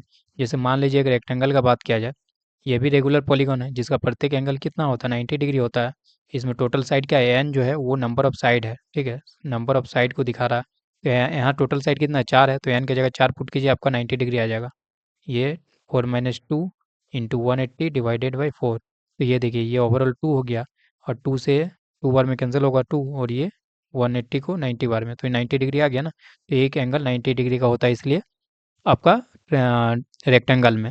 दूसरी तरफ बोला जा रहा है कि आपका एक बहुभुज है, दो समबाहुभुज है जो कि रेगुलर पॉलीगॉन है, जिसका साइड का रेशियो दिया गया है 1:2, और पहले बहुभुज के अंतस्थ कोण का दिया हुआ वैल्यू 120 डिग्री। तो हम लोग मान लेते हैं पहला बहुभुज का जो साइड है, मान लेते हैं n1 साइड है, नंबर ऑफ साइड जो है n1 है, और दूसरे बहुभुज का नंबर ऑफ साइड जो है n2 है। तो क्या मैं ये लिख सकता हूँ n1-2 into 180 degree divided by n1, ये कितना दिया, एक अंतस्थ कोण 120 डिग्री, तो इक्वल टू 120 डिग्री कर सकता हूँ। यहाँ से n1 निकाल सकता हूँ, इसको मल्टीप्लाई कर दीजिए और n1 को उस साइड भेज दीजिए, तो कितना आएगा 180 n1 minus 360 equal to 120 n1। अब 120 n1 को इस साइड ले आइए तो कितना बचेगा 180 n1 minus 120 n1 equal to 360। ये कितना बचा 180 माइनस 120 60 n1 इक्वल टू 360। मतलब यहाँ से n1 हमारा जो निकल गया 360 डिवाइडेड बाई 60 जो कि 6 निकल गया है ना। तो n1 हमारा 6 निकल गया, मतलब पहला बहुभुज जो है उसमें 6 भुजाओं की संख्या है, टोटल साइड 6 है। तो और यहाँ अनुपात भी दिया हुआ है, तो n2 कितना हो जाएगा बताइए 1:2 है, मतलब कि यदि पहला बहुभुज में एक भुजा है तो दूसरे बहुभुज में उसका डबल है, ठीक है। तो पहले बहुभुज में n1 है तो दूसरे बहुभुज में उसका डबल है, तो n1 कितना है 6 है, तो 6 का डबल 12, मतलब 12 भुजा हो जाएगा, n2 12th हो जाएगा, ठीक है, 12 हो जाएगा। Number of side in second polygon क्या हो जाएगा 12 हो जाएगा, ठीक है। तो बोला जा रहा है प्रत्येक अंतस्थ कोण की माप क्या होगा द्वितीय बहुभुज में, तो बस उसमें भी फॉर्मूला लगाइए। तो मैं यहाँ फॉर्मूला लगा देता हूँ। अब हम लोग n2 के लिए करना है, n2-2 into 180 degree divided by n2 करना है, और n2 की जगह कितना पुट करना है 12, तो 12-2 की जगह 10 हो जाएगा इंटू 180 डिवाइडेड बाई आपका ये 12। अब इसको कैंसिल आउट करना है, कैंसिल आउट कीजिए, 6 बार में कीजिए, 6 दूनी 12, और इसको 6 से कीजिए तो 6 18 30 हो गया। अब इसको 15 बार में 30 हो गया, तो मतलब 15 इंटू 10 हो गया 150, 150 डिग्री, जो कि ऑप्शन सी में है। तो ऑप्शन सी बिल्कुल करेक्ट आंसर होगा। चलिए अगला क्वेश्चन, क्वेश्चन नंबर 98। ये क्वेश्चन क्लास 11 का है, जो कि 2019 में पूछा गया। मैंने हमेशा बोला है कि जब भी क्लास 11 का कोई भी क्वेश्चन रहेगा तो वो 2019 वाला पेपर रहेगा। 2019 वाला भी मैंने करवा चुका हूँ। यदि आप सेट 1 देख रहे होंगे प्लेलिस्ट में, तो सेट 1 एक्चुअली 2019 का है, सेट 2 2020 का, सेट 3 2021 का, 22 23 24 भी करवा चुका और ये 25 रहा आपका, तो सारा कुछ करवा चुका हूँ। तो देखिए मैंने क्या बताया था उसमें कि ये कॉम्प्लेक्स नंबर का है, जिसमें मैंने बताया था कि जो आई का वैल्यू होता है, आई जो होता है वो अंडर रूट माइनस वन होता है। तो इसका स्क्वायर कर दीजिएगा, क्या होगा, आई स्क्वायर का वैल्यू निकल जाएगा, इसका स्क्वायर कीजिएगा तो माइनस वन। आई स्क्वायर का वैल्यू माइनस वन होता है। अब आई क्यू का वैल्यू क्या होगा, आई क्यू का वैल्यू, इसमें एक आई मल्टीप्लाई कर दीजिए, आई स्क्वायर में एक आई मल्टीप्लाई करेंगे तो माइनस आई हो जाएगा। अब आई का पावर फोर क्या होगा, इस आई का पावर थ्री में एक और आई मल्टीप्लाई कर देंगे तो आई का पावर फोर हो जाएगा। तो दोनों तरफ आई मल्टीप्लाई करना होगा ना, तो ये माइनस आई स्क्वायर हो जाएगा, और आई स्क्वायर का वैल्यू माइनस वन, तो आई का पावर फोर का वैल्यू हो जाएगा वन। ये चार चीज़ आप लोग को याद रखना था, ये चार चीज़। ठीक है, एक दो तीन चार, चार चीज़ याद रखते तो ये आराम से बना देते। चलिए देखते हैं कैसे बनाना है। आई स्क्वायर की जगह क्या है, माइनस वन, तो माइनस वन पुट कर दिया। आई का पावर फोर, आई का पावर फोर क्या है, वन है, तो वन पुट कर दिया। आई का पावर सिक्स, देखिए आई का पावर सिक्स को क्या लिख सकता है, आई का पावर सिक्स को लिख सकता हूँ आई का पावर फोर इंटू आई का पावर टू लिख सकता हूँ ना। क्योंकि जब भी आप जैसे पढ़े होंगे ए स्क्वायर इंटू ए क्यू, ये क्या करते हैं, जब बेस सेम होता है तो हम लोग पावर के ऐड कर देते हैं ना, तो ए का पावर फाइव हो जाता। उसी तरह आई का पावर सिक्स को मैंने लिख दिया मल्टीप्लाई करके, आई का पावर फोर इंटू आई का पावर टू। अब आई का पावर फोर कितना होता है, वन होता है। आई का पावर टू कितना होता है, देखिए माइनस वन होता है। तो वन इंटू माइनस वन कितना हो जाएगा, माइनस वन। मतलब कि आई का power, sorry sorry sorry sorry, देखिए यहाँ पर देखिए, आई का पावर फोर कितना होता है, वन होता है, वन होता है। और आई स्क्वायर क्या होता है, आई स्क्वायर माइनस वन होता है। हाँ, इसको माइनस माइनस वन लिख सकते हैं, इसको एक्चुअल माइनस वन लिख सकते हैं। जो आई का पावर सिक्स है, जो आई का पावर सिक्स है वो माइनस वन के इक्वल हो जाएगा, है कि नहीं। और जो आपका आई का पावर सेवन है वो क्या हो जाएगा, उसी तरह लिखिए, आई का पावर सेवन को क्या लिख सकते हैं, आई का पावर फोर इंटू आई का पावर थ्री, मतलब आई का पावर फोर कितना हो जाएगा, वन, और आई का पावर थ्री कितना हो जाएगा, माइनस आई। तो यहाँ पर हो जाएगा ये माइनस आई, ठीक है। और डिवाइडेड बाई देखिए वन प्लस ये आई स्क्वायर क्या हो जाएगा, माइनस वन, और प्लस आई क्यू कितना हो जाएगा, आई क्यू हो जाएगा माइनस आई, ठीक है। बस इसको सॉल्व करना है, माइनस वन प्लस वन खत्म हो गया, यहाँ कितना बचा, माइनस वन, और यहाँ पर माइनस आई, ठीक है। और नीचे कितना बचा, देखिए वन माइनस वन, ये प्लस माइनस माइनस हो जाएगा तो ये खत्म हो गया, तो बचा क्या, माइनस आई। अब ऊपर नीचे क्या कीजिए, देखिए माइनस कॉमन बाहर निकाल लीजिए, तो माइनस बाहर निकालेंगे तो क्या होगा, one plus I divided by, ठीक है। ऊपर नीचे से माइनस वन कैंसिल हो जाएगा, है ना। अब ऊपर नीचे क्या कीजिएगा, आई से मल्टीप्लाई कर दीजिए, ऊपर भी आई से नीचे भी आई से, तो क्या हो जाएगा, ऊपर में देखिए मल्टीप्लाई कीजिए, ये दोनों के साथ मल्टीप्लाई होगा ना, तो ये आई बन गया, और प्लस आई स्क्वायर, ठीक है, आई प्लस आई स्क्वायर ऊपर में, और नीचे में क्या बनेगा, आई स्क्वायर, ठीक है। अब बताइए, आई स्क्वायर का वैल्यू माइनस वन होता है, तो यहाँ पर I minus one divided by I square का वैल्यू माइनस वन। अब ये माइनस वन को ऊपर मल्टीप्लाई कर दीजिए ऊपर नीचे, तो क्या होगा, वन माइनस आई, ठीक है। वन माइनस आई किस में, ऑप्शन बी में, तो ऑप्शन बी जो करेक्ट आंसर होगा। समझ गए ना। आप खुद से सॉल्व कीजिए तो आपको दिख जाएगा, ऊपर नीचे आई से मल्टीप्लाई किए तो I plus I square by I square बन गया, आई स्क्वायर की जगह माइनस वन पुट कर दिए, तो यहाँ ऊपर में माइनस वन है, तो ऊपर नीचे दोनों माइनस वन से मल्टीप्लाई कर दिए, तो ये वन नीचे है ना, तो वो डिवाइडेड बाई वन रहेगा, मतलब कि ऊपर में क्या बचेगा, वन माइनस आई, वही आंसर हो गया। चलिए अगला क्वेश्चन को चलते, क्वेश्चन नंबर 99। इसमें कहा जा रहा है, देखिए दी गई आकृति में ओसी जो है परपेंडिकुलर टू ए बी है, ठीक है, परपेंडिकुलर दिख रहा है, ये 90 डिग्री है, ठीक है। और कहा जा रहा है ओ जो है वृत्त का केंद्र है, ये वृत्त का केंद्र है, सेंटर है। यदि जीवा ए बी जो है 12 इकाई लंबाई है, मतलब ए बी इक्वल टू जो है 12 इकाई लंबी है, ठीक है, 12 दिया हुआ है, और पीसी 2 इकाई, जो पीसी है वो 2 है, 2 यूनिट दिया हुआ। तो वृत्त की त्रिज्या का मान, मतलब रेडियस पूछा जा रहा। तो क्या मैं इसको यहाँ से जोड़ सकता हूँ, जो ओ बी है वही तो रेडियस है वृत्त का, ठीक है, तो वही पूछा जा रहा है, रेडियस क्या होगी। तो बताइए, पीसी जो है ये 2 है, ठीक है। मान लेते हैं कि जो रेडियस है उसको आर मान लेते हैं, जो ओबी है वो आर मान लेते हैं, ये आर है, ठीक है। तो बताइए जो ओसी है वो भी तो आर के बराबर हो जाएगा, ओसी ये भी तो रेडियस हो जाएगा, सेंटर से वृत्त की लंबाई वही रेडियस होती है, तो ओसी भी आर के बराबर हो जाएगा। बताइए पूरा आर है, जो ओसी है ये पूरा आपका आर रेडियस है, ठीक है। तो बताइए ओपी कितना हो जाएगा, ओपी आप लिख सकते हैं, ओसी ओसी माइनस पीसी लिख सकते हैं, और ओसी हमारा कितना है, ओसी रेडियस है, रेडियस के बराबर, और पीसी कितना, पीसी 2 है। मतलब ये जो है ये छोटा वाला, इसको हम लोग कितना लिख सकते हैं, ये हम लोग का लिख सकते हैं आर माइनस टू, समझ गए ना। उसको हम लोग कितना लिख सकते हैं, आर माइनस टू लिख सकते हैं। अब बस पाइथागोरस आप पढ़े होंगे, पाइथागोरस लगाइए और आंसर पाइए, पाइथागोरस लगाइए और आंसर पाइए। यहाँ पे एक ट्रायंगल मैं बना दे रहा हूँ, चलिए ये ट्रायंगल को मैं बाहर निकाल के बना दे रहा हूँ, ठीक है। ये 90 डिग्री है, ये पी पॉइंट है, ये आपका ओ पॉइंट है, ये पॉइंट बी है, ये रेडियस आर है, और ये हमने निकाल लिया ओपी का वैल्यू r-2 है, और ये पीबी का वैल्यू कितना है, पीबी का वैल्यू देखिए कितना हो जाएगा, ये total A B equal to 12 है ना, और ये रेडियस है, तो मतलब दो बराबर भागों में बांट जाएगा। ए पी इक्वल टू क्या हो जाएगा, ए पी इक्वल टू हो जाएगा पी बी इक्वल टू हो जाएगा A B by two, A B by two मतलब 6 यूनिट हो जाएगा, ये 6 हो जाएगा, तो ये 6 हो गया। अब इसमें लगा दीजिए, इसको कैसे लिख सकते हैं, कर्ण का स्क्वायर इक्वल टू आधार का स्क्वायर प्लस लंब का स्क्वायर, r-2 का होल स्क्वायर प्लस 6 का स्क्वायर। अब इसे सॉल्व करना, R square equal to bracket open कीजिए, R square plus 4 - 4r plus 36, ये आर स्क्वायर कैंसिल हो गया, 4r को इधर ले आइए, 4r इक्वल टू क्या हो जाएगा 36 और 4 40 हो गया, 40 हो गया। अब r इक्वल टू क्या हो गया 10 हो गया, है ना। तो 10 किस में है, 10 किस ऑप्शन में, देखिए ऑप्शन ही रिमूव हो गया है क्या, ऑप्शन कहाँ है इसका, 1 मिनट शायद,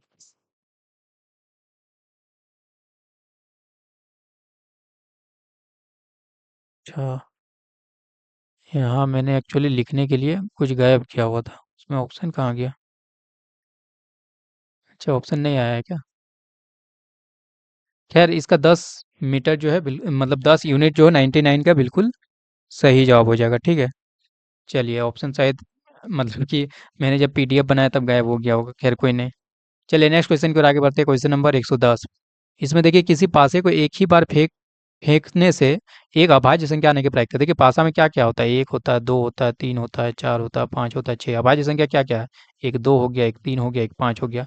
तो प्रायिकता क्या होता है, जो प्रोबेबिलिटी होता है वो अनुकूल बाई कुल होता है, अनुकूल परिणामों की संख्या डिवाइडेड बाई कुल परिणामों की संख्या।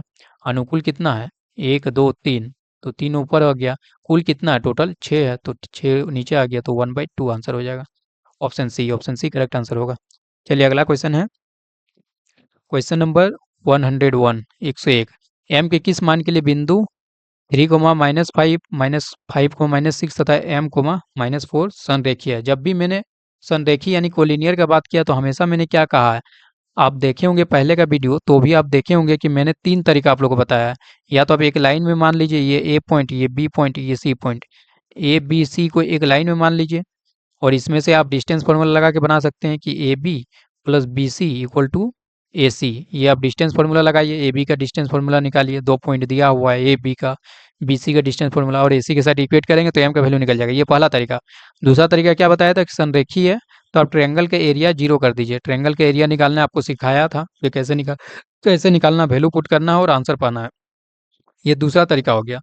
तो ये दोनों तरीका आप खुद अटेम्प्ट करना है कि ये दोनों तरीका से आपको बनाना है। मैं तीसरा तरीका मैंने और एक बताया था, स्लोप का कॉन्सेप्ट, तो इसमें तो ज़्यादा बताऊंगा नहीं, बस इसमें स्लोप निकाल कर आप बना लीजिए।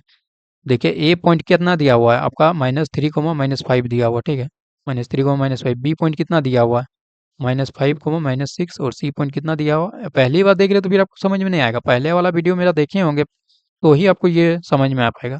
स्लोप का कॉन्सेप्ट मैंने क्या बताया था, एक ही लाइन पे है तो लाइन का स्लोप जो है इक्वल होगा। तो स्लोप निकालने का फॉर्मूला मैंने क्या बताया था, y2 - y1 divided by x2 - x1। तो पहले इन दोनों पॉइंट को कंसीडर करते हैं, ए और बी को, तो स्लोप इससे क्या हो जाएगा, इससे स्लोप हो जाएगा y2 - y1 मतलब -6 minus -5, y2 - y1 divided by x2 - x1।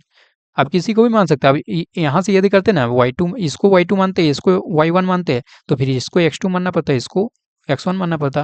मैंने इसको y2 माना, तो y2 - y1 divided by x2 - x1। अब इसको सॉल्व कीजिए तो कितना आया, -6 + 5 डिवाइडेड बाई -5 + 3। मतलब यहाँ से ये कितना आ गया, यहाँ से ये आ गया -1, और यहाँ से ये आ गया -2, मतलब 1/2 आया, है ना।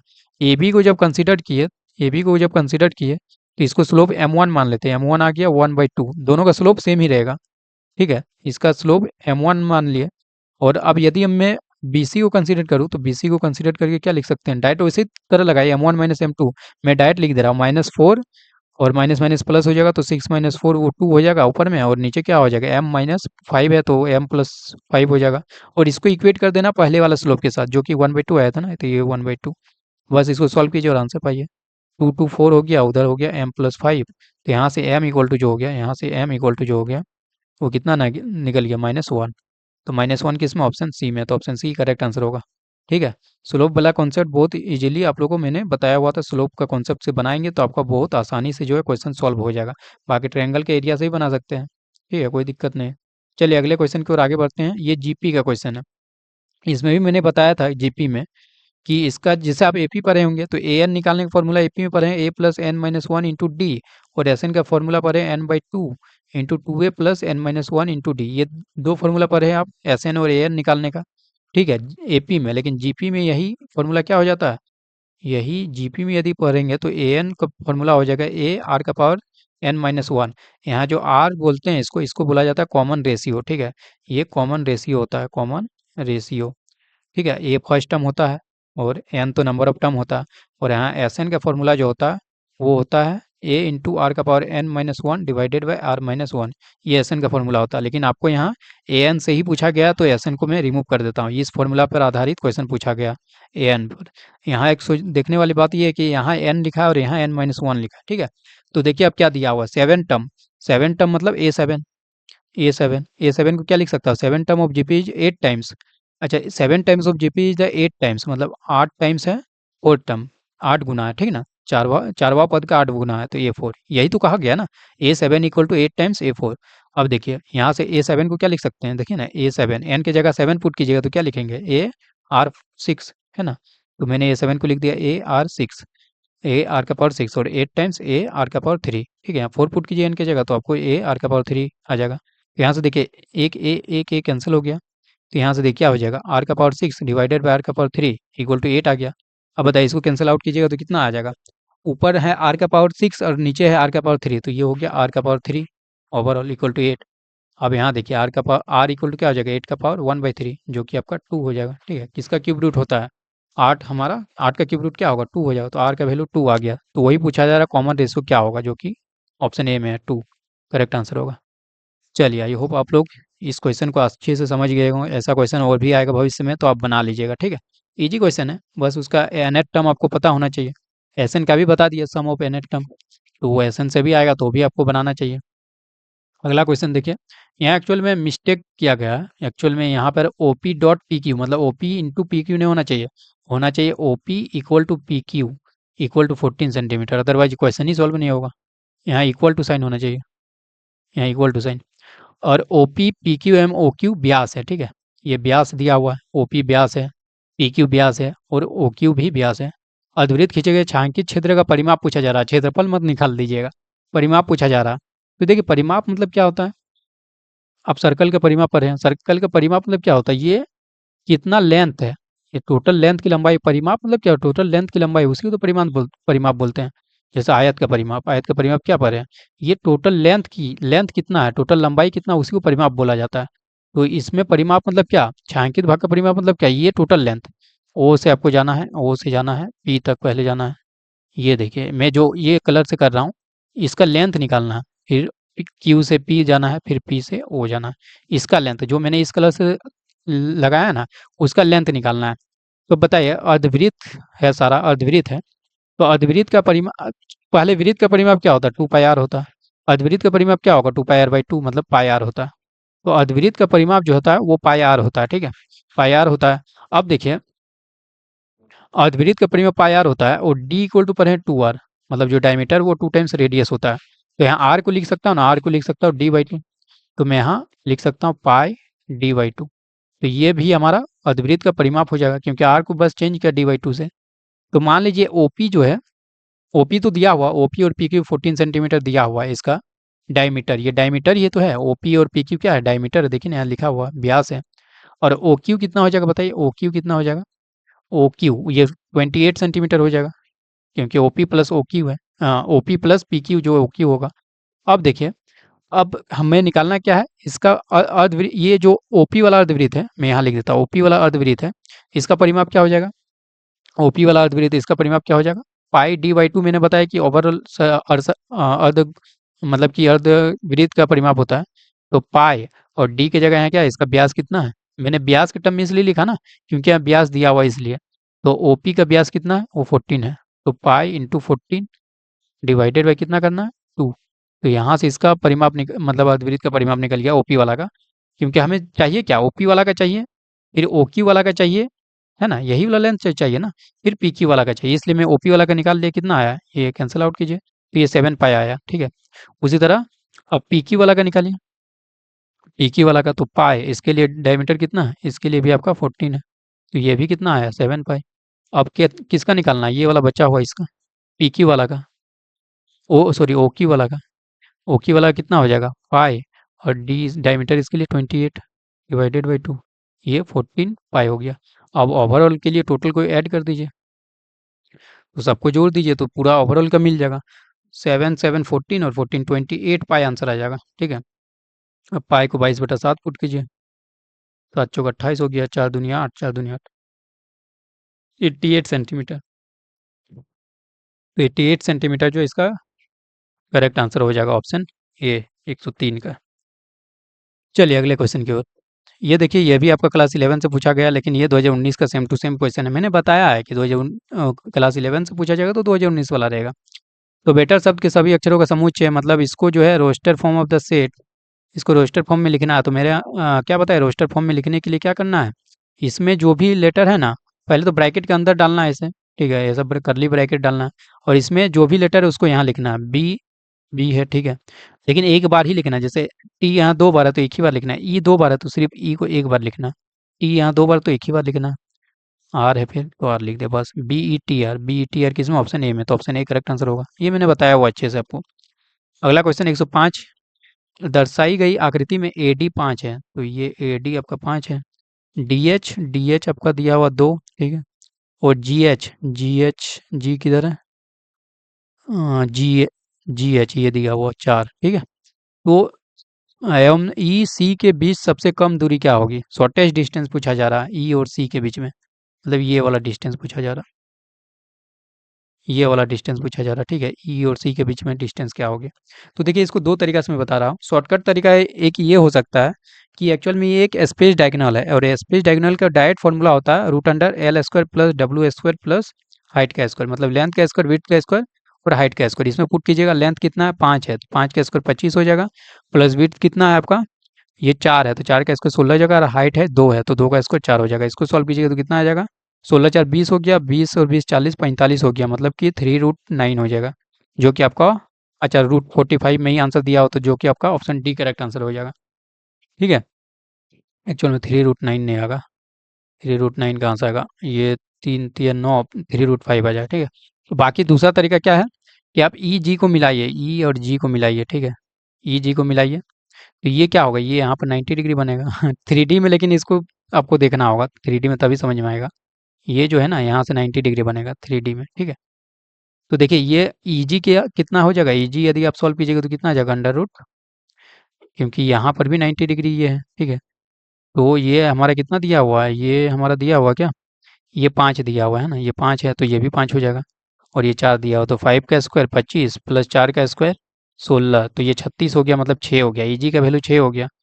अब देखिए इसके लिए ये 90 डिग्री तो ये कर्ण हो जाएगा इस बार, तो ईसी का वैल्यू क्या हो जाएगा, ईसी का वैल्यू अंडर रूट, और ईसी का वैल्यू हो जाएगा अंडर रूट 6 का स्क्वायर मतलब 36 प्लस इसका स्क्वायर हो गया प्लस सी जी का स्क्वायर, सी जी जो कि ये 2 है, डी एच तो सी जी भी 2 हो जाएगा, तो 2 का स्क्वायर 4, तो यहाँ पर तो 40 आ रहा है, कुछ गलती की है क्या, 6 का स्क्वायर होगा 36, ठीक है, 36 हो गया इसका स्क्वायर, और यहाँ पर हो जाएगा आपका 2 का स्क्वायर।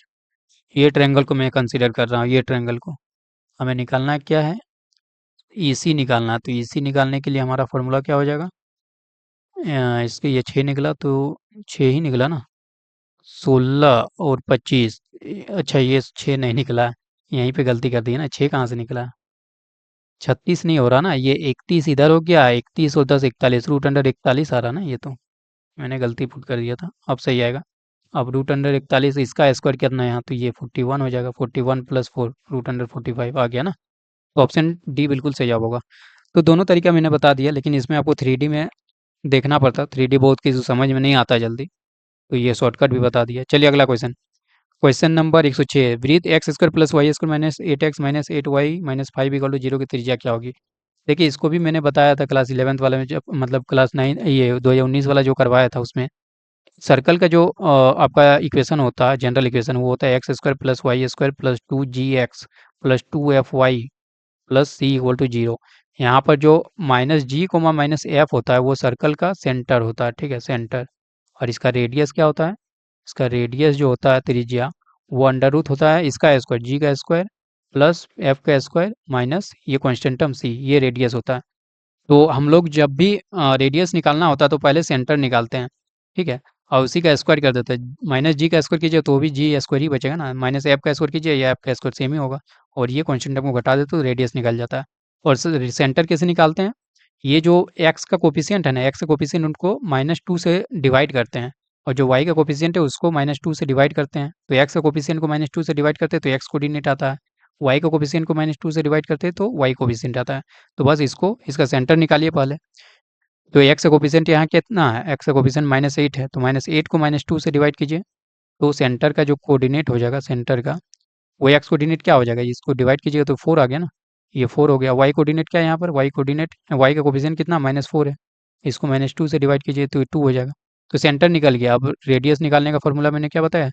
इसका स्क्वायर, जी का स्क्वायर तो 16 प्लस इसका स्क्वायर, एफ का स्क्वायर तो ये आपका 4, और माइनस कांस्टेंट टर्म कितना है? -5 है, तो माइनस माइनस प्लस हो जाएगा। तो अब देखिए कितना आ गया, 16 4 20, 5 25, अंडर रूट 25 आ गया, मतलब 5 हो गया radius. Option C correct answer होगा, ठीक है। चलिए अब स्टैंडर्ड फॉर्म में भी इसको चेंज करके बना सकते थे। स्टैंडर्ड फॉर्म एक ये भी होता है, x-a का होल स्क्वायर प्लस y-b का whole square equal to R square. इस तरह भी आप कुछ कुछ प्लस माइनस करके आपको जो है इस फॉर्म में लाना था, उसके बाद यहाँ पर जो दिखता है वही रेडियस हो जाता है, इसे भी बना सकते हैं। अगला क्वेश्चन, क्वेश्चन नंबर 107। देखिए टेन 1 डिग्री है, टेन 2 डिग्री, इस तरह 10 89 डिग्री तक सब मल्टीप्लाई में है, तो क्या होगा इसका वैल्यू? आपको एक फॉर्मूला पता होना चाहिए, भाई भाई वाला फॉर्मूला हमेशा बताता हूँ। टेन 90 डिग्री माइनस थीटा क्या होता है? ये होता है कॉट थीटा। और कॉट 90 डिग्री माइनस थीटा क्या होता है? ये भाई भाई वाला फॉर्मूला है, ये टेन थीटा। और tan theta into cot theta क्या होता है? Tan theta into cot theta क्या होता है? ये 1 होता है। क्यों 1 होता है सर? आप लोग पढ़ेंगे टेन थीटा जो होता है वो 1/कॉट थीटा होता है। तो कॉट थीटा को इधर भेज दीजिएगा तो tan theta into cot theta 1 के बराबर ही होगा ना। समझ गए? बस यहाँ एंगल सेम होना चाहिए, थीटा है तो थीटा है, 90 होगा तो 90 होगा, 1 डिग्री होगा तो 1 डिग्री होना चाहिए, 5 डिग्री है तो 5 डिग्री होना चाहिए, तो हमारा 1 आ जाएगा। अब देखिए इसको कैसे मैं लिख सकता हूँ। टेन 1 डिग्री है, टेन 89 डिग्री है, टेन 88 डिग्री है, ठीक है, कहीं बीच में टेन 45 डिग्री आएगा, फिर टेन 46 डिग्री आएगा, इस तरह करके कहीं टेन, अच्छा 88 कहाँ से होगा यहाँ पे हमारा 88 नहीं होगा, 89 नहीं होगा, यहाँ टेन 2 डिग्री हो जाएगा, ठीक है। ये टेन 2 डिग्री हो गया, ये टेन 3 डिग्री हो, कहीं टेन 45 डिग्री, कहीं 46 डिग्री, फिर ऐसे चलते चलते टेन 88 डिग्री, फिर टेन 89 डिग्री, इतना ही तक है। तो बताइए इन इन दोनों को देखिए, टेन 1 डिग्री मैं यहाँ पे लिख रहा हूँ, ठीक है, टेन 1 डिग्री को देखिए, टेन 1 डिग्री, और टेन 89 डिग्री को देखिए। क्या टेन 89 को लिख सकता हूँ? टेन 90 -1, यही तो है। 89 को क्या लिख सकते हो? टेन 90 -1। और टेन 90 डिग्री माइनस थीटा क्या बताया? Tan 90 minus theta cot theta, मतलब कॉट 1, कॉट 1। तो ये जो है टेन 89 डिग्री वो कॉट 1 के बराबर हो गया। तो इन दोनों को यदि मल्टीप्लाई करूंगा तो ये आपस में क्या हो जाएगा? 1 हो जाएगा, क्योंकि ये एक्चुअल में क्या है? ये एक्चुअल में कॉट 1 डिग्री है। अब tan theta into cot theta क्या हो जाएगा? 1 हो जाएगा, 1 के बराबर। उसी तरह टेन 2 डिग्री को कंसिडर कीजिए और टेन 88 को कंसिडर कीजिए। टेन 88 क्या हो जाएगा? Cot 2 degree. और यहाँ पे टेन 2 डिग्री है, कॉट 2 इंटू टेन 2, मतलब cot theta into tan theta 1 हो जाएगा, इस बार भी 1 हो गया। उसी तरह टेन 3 डिग्री और टेन 87 डिग्री को मिलान कीजिए, तो उससे लास्ट में सबका पेयर बन जाएगा, ठीक है, लेकिन इसका पेयर बचेगा तो टेन 45 डिग्री का वैल्यू भी 1 होता है। तो ओवरऑल सब क्या हो गया? 1 हो गया मिलके, तो हमारा आंसर भी 1 हो जाएगा। सारा मल्टीप्लाई होगा 1, तो हमारा आंसर 1 करेक्ट आंसर होगा। अगला क्वेश्चन, क्वेश्चन नंबर चलते हैं 108। ये एपी का सवाल है, आप पढ़िए क्वेश्चन, उसके बाद आंसर आपको बताना है। देखिए इसमें क्या कहा जा रहा है, इसमें कहा जा रहा है किसी अनुक्रम का सातवां पद A7, 12वां पद क्रमशः, अच्छा ठीक है, A7 दिया हुआ आपका, A7 34 दिया हुआ है, और A12 दिया हुआ कितना? 64 दिया हुआ, ठीक है। अनुक्रम का 10वां पद A10 कितना होगा ये पूछा जा रहा है, ठीक है। तो यहाँ से देखिए A7 को क्या लिख सकता हूँ? A7 को लिख सकता हूँ A+6D, तो a प्लस 6d का वैल्यू ये हो गया, ठीक है। और 64 को क्या लिख सकता है, a प्लस मतलब 12 को a प्लस 11d। तो यहाँ से हमारा ये हो गया। अब इन दोनों इक्वेशन में घटा दीजिए दोनों इक्वेशन को, तो a plus 11d equal to 64 है, और a plus 6d equal to आपका 34 है। यहाँ से d निकल जाएगा, घटा दीजिए। चलिए a कैंसिल हो गया, तो ये 5d इक्वल टू कितना हो गया, ये 30 हो गया। मतलब यहाँ से d इक्वल टू हमारा 6 निकल गया, है ना। d इक्वल टू 6 निकल गया। अब a 10 निकालने का फॉर्मूला क्या होता है, a प्लस 9d। लेकिन a नहीं पता है, तो a निकालने के लिए क्या करेंगे, ये d को किसी एक इक्वेशन में पुट कर दीजिए। इसको मान लीजिए 1, तो 1 में d को पुट कर दीजिए, तो 34 इक्वल टू क्या हो जाएगा, a प्लस 6 × 6, d की जगह 6 मैंने पुट कर दिया। तो यहाँ a का वैल्यू क्या हो गया, 34 माइनस 36, मतलब कि -2 हो गया। तो अब यहाँ a का वैल्यू -2 पुट कीजिए, 9 × d का वैल्यू पुट करना है 6। तो इसको सॉल्व कीजिए, सॉल्व करने के बाद क्या आएगा, -2 प्लस 54, मतलब क्या हो गया 52। 52 किस में, ऑप्शन बी में है, तो ऑप्शन बी जो है 108 का बिल्कुल सही जवाब हो जाएगा। नेक्स्ट क्वेश्चन की ओर चलते हैं, क्वेश्चन नंबर 109। इसमें क्या कहा जा रहा है, एक गुब्बारा जो 12 मीटर लंबी रस्सी के साथ बांधा गया है, जो जमीन के साथ 45 डिग्री का कोण बनाता है, गुब्बारे की ऊंचाई क्या होगी। चल ठीक है, यहाँ मान लीजिए कोई गुब्बारा उड़ रहा है, इसको जो है बांधा गया है यहाँ पर, ठीक है।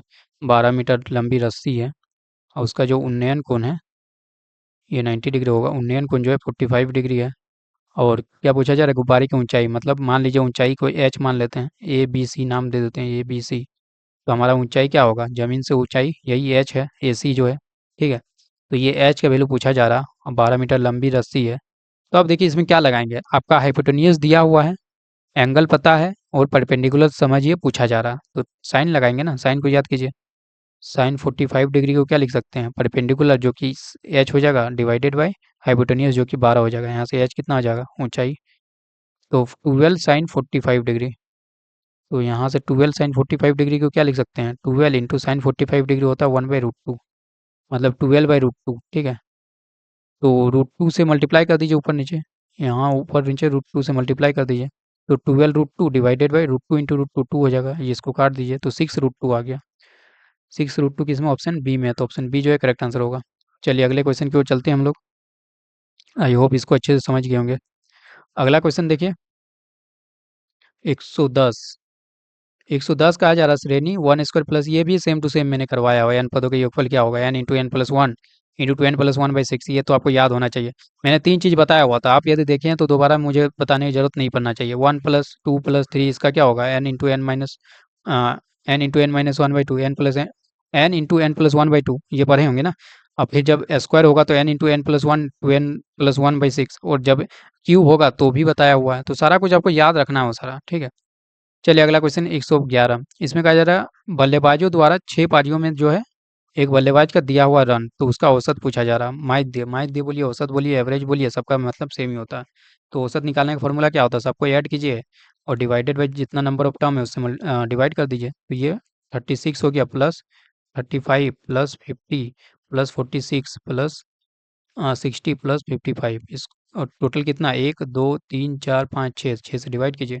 इसको जब आप सॉल्व कीजिएगा तो आपका आंसर क्या आ जाएगा, इसको जब आप सॉल्व कीजिएगा तो इसका आंसर मैं बता देता हूँ, 47 आ जाएगा, ठीक है। इसको सॉल्व कीजिए खुद से, आपको आ जाएगा। जोड़ना है और डिवाइड करना, और क्या ही करना है इसमें। Next question, question number 112। इसमें भी बताया था कि पाई रेडियन जो होता है वो 180 डिग्री के इक्वल होता है। तो इसको रेडियन में चेंज करना है, तो 180 degree equal to pi radian. तो 1 डिग्री इक्वल टू क्या होगा, पाई बाई 180 रेडियन, ठीक है।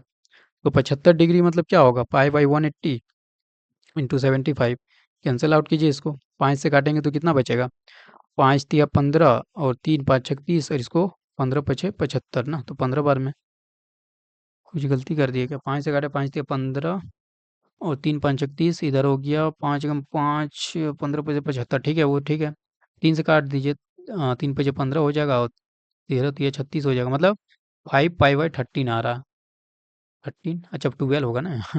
3 से काटेंगे तो 12 तिया 36 ना, 13 तिया 36, तो 13 तिया 39 होता है। तो 5 पाई बाई 12 जो कि ऑप्शन ए में है, तो ऑप्शन ए करेक्ट आंसर होगा। चलिए अगला क्वेश्चन, क्वेश्चन नंबर 113। 1 से 35 तक आपके पास नंबर है, उनमें से चुनी गई एक संख्या का भाज्य होने की प्रायिकता क्या होगी।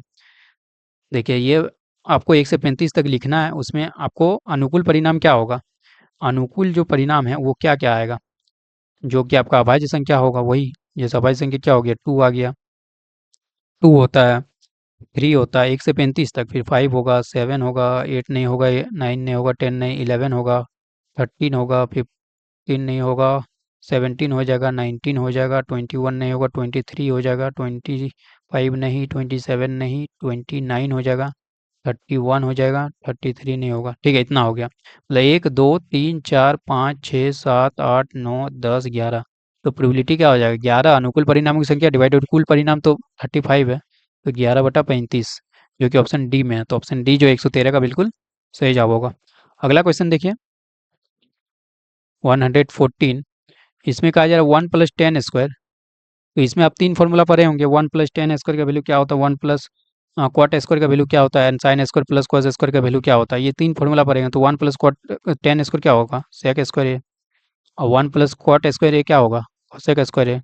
ठीक है, अब आप पढ़े होंगे कि जो सेक ए होता है, ये क्या होता है, सेक थीटा जो होता है 1/cos थीटा होता है। ये तो पढ़े होंगे ना, कॉस ए यहाँ लिखा हो तो यहाँ ए लिखा हो तो एंगल यहाँ ए लिखना है। तो यहाँ पर बताइए, सेक स्क्वायर ए को क्या लिख सकता है, 1/cos स्क्वायर ए, और कोसेक स्क्वायर ए को क्या लिख सकता है, 1/sin स्क्वायर ए। तो वो ऊपर चला जाएगा, साइन स्क्वायर ए हो जाएगा। समझ रहे हैं ना, कोसेक स्क्वायर की जगह 1/sin स्क्वायर ए लिख दिया आप, सेक स्क्वायर की जगह 1/cos स्क्वायर ए लिख दिया। तो ये बन गया sine square A divided by cos square A. अब साइन बाई कॉस पर है 10, तो sine square by cos square क्या होगा, 10 स्क्वायर, 10 स्क्वायर ए, जो कि ऑप्शन डी में। तो ऑप्शन डी करेक्ट आंसर होगा। चलिए अगला क्वेश्चन। अब देखिए, सेक 7 पाई/3 बराबर क्या होगा। मैंने बताया अभी पाई का जगह क्या पुट करना है, 180 डिग्री। तो सेक 7 × 180 degree divided by 3, cancel out कीजिए, 60 बार में कट गया ना। तो ये बच गया 10 सेक 420 डिग्री, और सेक 420 को क्या लिख सकते हैं, सेक 360 प्लस 40 डिग्री, नहीं 40 हो जाएगा, 360 40 20 60 डिग्री है ना। तो अब सेक थ्री मतलब कि ये 4 क्वाड्रेंट में बढ़ जाता है ना, तो ये पहला क्वाड्रेंट में आ गया। ठीक है, फर्स्ट क्वाड्रेंट में सब पॉजिटिव होता है, तो सेक 60 ये बच जाएगा। सेक 60 का वैल्यू क्या होता है, कॉस 60 का उल्टा हो जाएगा, कॉस 60 का वैल्यू तो 1/2। तो सेक 60 का क्या होगा, 2 हो जाएगा। तो ऑप्शन डी करेक्ट आंसर होगा। अगला क्वेश्चन, क्वेश्चन नंबर 116। इसमें कहा जा रहा है एक वर्ग का क्षेत्रफल एक वृत्त के क्षेत्रफल का 16/पाई है। तो वर्ग का क्षेत्रफल क्या होता है, मान लीजिए वर्ग का भुजा जो है ए है, तो इसका क्षेत्रफल ए स्क्वायर हो जाएगा। और ये वृत्त के क्षेत्रफल का जो है 16/पाई है, और वृत्त के क्षेत्रफल कितना होता है, पाई आर स्क्वायर। ठीक है, तो वर्ग का क्षेत्रफल इक्वल टू 16/पाई टाइम्स वृत्त का क्षेत्रफल। वर्ग की भुजा जो है वृत्त के व्यास का अनुपात क्या होगा, मतलब वर्ग की भुजा ए माना है और वृत्त के व्यास मतलब कि 2r। ठीक है, तो इसका वैल्यू क्या आएगा, a/2r का वैल्यू क्या होगा। तो देखिए आप कैसे बनाएंगे, ये तो पहले पाई पाई कैंसिल हो गया, पाई पाई कैंसिल हो गया। अब आर आर स्क्वायर को इस साइड ले आइए, तो a² बाई r² का वैल्यू क्या हो गया, 16 हो गया।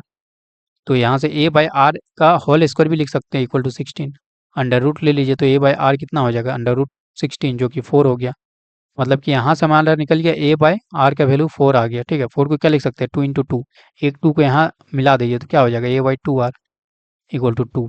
तो 2:1 हो जाएगा a/2r का, 2:1 किसमें, ऑप्शन बी में। चलिए अगला क्वेश्चन, 117। इसमें कहा जा रहा है 4 सेंटीमीटर त्रिज्या वाले एक अर्धवृत्त का सबसे बड़ा त्रिभुज खींचा गया। ठीक है, तो ये एक हमारा अर्धवृत्त है, एक लीजिए अर्धवृत्त बना दिया, और इसका सेंटर ओ मान लीजिए, तो इसका रेडियस जो है वो आपका 4 सेंटीमीटर दिया हुआ। ठीक है, 4 सेंटीमीटर रेडियस, एक त्रिभुज खींचा गया है। तो जाहिर सी बात है, त्रिभुज कितना मतलब कि उसका क्या होगा, त्रिभुज द्वारा अधिकृत ना किए जाने अर्धवृत्त के अंदर क्षेत्रफल सबसे बड़ा त्रिभुज कब बनेगा, जब इसका जो रेडियस है वो उसका त्रिभुज का ऊंचाई बन जाए। ये जो रेडियस है ना, त्रिभुज के लिए ऊंचाई बन जाएगा, कुछ इस टाइप का आपका ट्रायंगल बन जाएगा। इसको पी नाम दे देते हैं, इसको ए नाम दे देते हैं, इसको बी नाम दे देते हैं। तो हमारा ट्रायंगल क्या बन गया, APB। और यहाँ पे कितना डिग्री एंगल बनेगा पता है, 90 डिग्री बनेगा। क्यों 90 डिग्री बनेगा, क्योंकि आपको पता है अर्धवृत्त द्वारा बनाया गया एक कोण कितना होता है, 90 डिग्री होता है। तो ये 90 डिग्री बनेगा।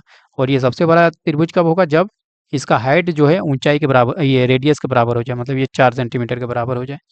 अब पूछा जा रहा त्रिभुज द्वारा अधिकृत न अधिकृत न किया जाने वाला अर्धवृत्त के अंदर क्षेत्रफल, मतलब ये वाला क्षेत्रफल पूछा जा रहा, ये वाला, इसका क्षेत्रफल, ये मैंने जो शेडेड एरिया में किया है उसका क्षेत्रफल। तो उसका क्षेत्रफल कैसे निकालेंगे, अर्धवृत्त का क्षेत्रफल माइनस त्रिभुज का क्षेत्रफल। तो अर्धवृत्त का क्षेत्रफल क्या हो जाएगा, अर्धवृत्त का क्षेत्रफल, एक पूरा वृत्त का क्षेत्रफल पाई आर स्क्वायर होता है, अर्धवृत्त का क्षेत्रफल पाई आर स्क्वायर बाई 2 माइनस क्या करना है इस ट्रायंगल का क्षेत्रफल। ट्रायंगल का क्षेत्रफल क्या होता है, half into base into height. Base क्या है, देखिए रेडियस 4 है, तो ए बी जो है वही तो बेस है ना, तो वो 8 सेंटीमीटर हो जाएगा ना, इधर 4 इधर 4 8, तो बेस 8 है और ऊंचाई कितना होगा, ऊंचाई 4 हो जाएगा। इसको सॉल्व कीजिए, ये 4 बार में कैंसिल हो गया। और यहाँ पर पाई पाई का वैल्यू पुट नहीं करना है क्योंकि पाई के टर्म में ही आंसर है। तो रेडियस का वैल्यू पुट करना आर स्क्वायर, तो आर का वैल्यू 4 है, तो रेडियस का स्क्वायर यानी 4 का स्क्वायर 16 हो जाएगा, डिवाइडेड बाई 2 माइनस 4 गुना 4 16 हो गया। अब यहाँ से अब देखिए ये 8 बार में कैंसिल हो गया, मतलब 8 पाई माइनस 16, यहाँ से 8 कॉमन निकाल लीजिएगा तो पाई माइनस 2। तो ये किस में, ऑप्शन ए में है, तो ऑप्शन ए जो है करेक्ट आंसर हो जाएगा हमारा। ठीक है, 117 का था ना, 117 का ऑप्शन ए करेक्ट आंसर होगा। अगला क्वेश्चन की ओर चलते, क्वेश्चन नंबर 118। इसमें देखिए किसी किसी त्रिभुज के दो शीर्ष दिया हुआ है, चलिए बना देते हैं ट्रायंगल ही। ये आपका ट्रायंगल बन गया, ठीक है, नाम भी दे देते हैं ए बी सी, ए बी सी।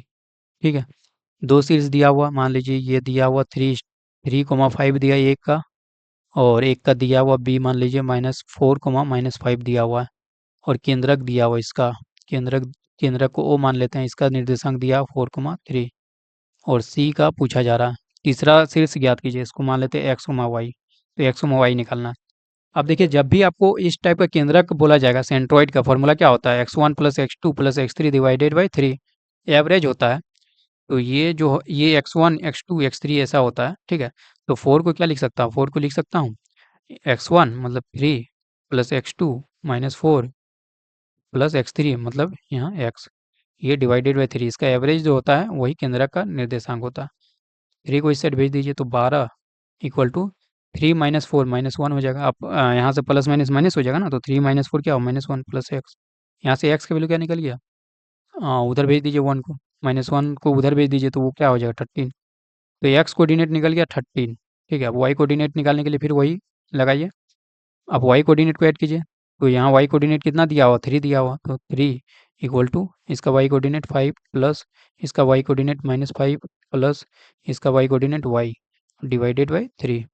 ये +5 और प्लस माइनस माइनस हो जाएगा, तो -5 ये तो 0 हो गया, और इसको इधर साइड भेज दीजिए, तो यहाँ से y का वैल्यू डायरेक्ट निकल गया 9, तो y का वैल्यू 9 निकल गया।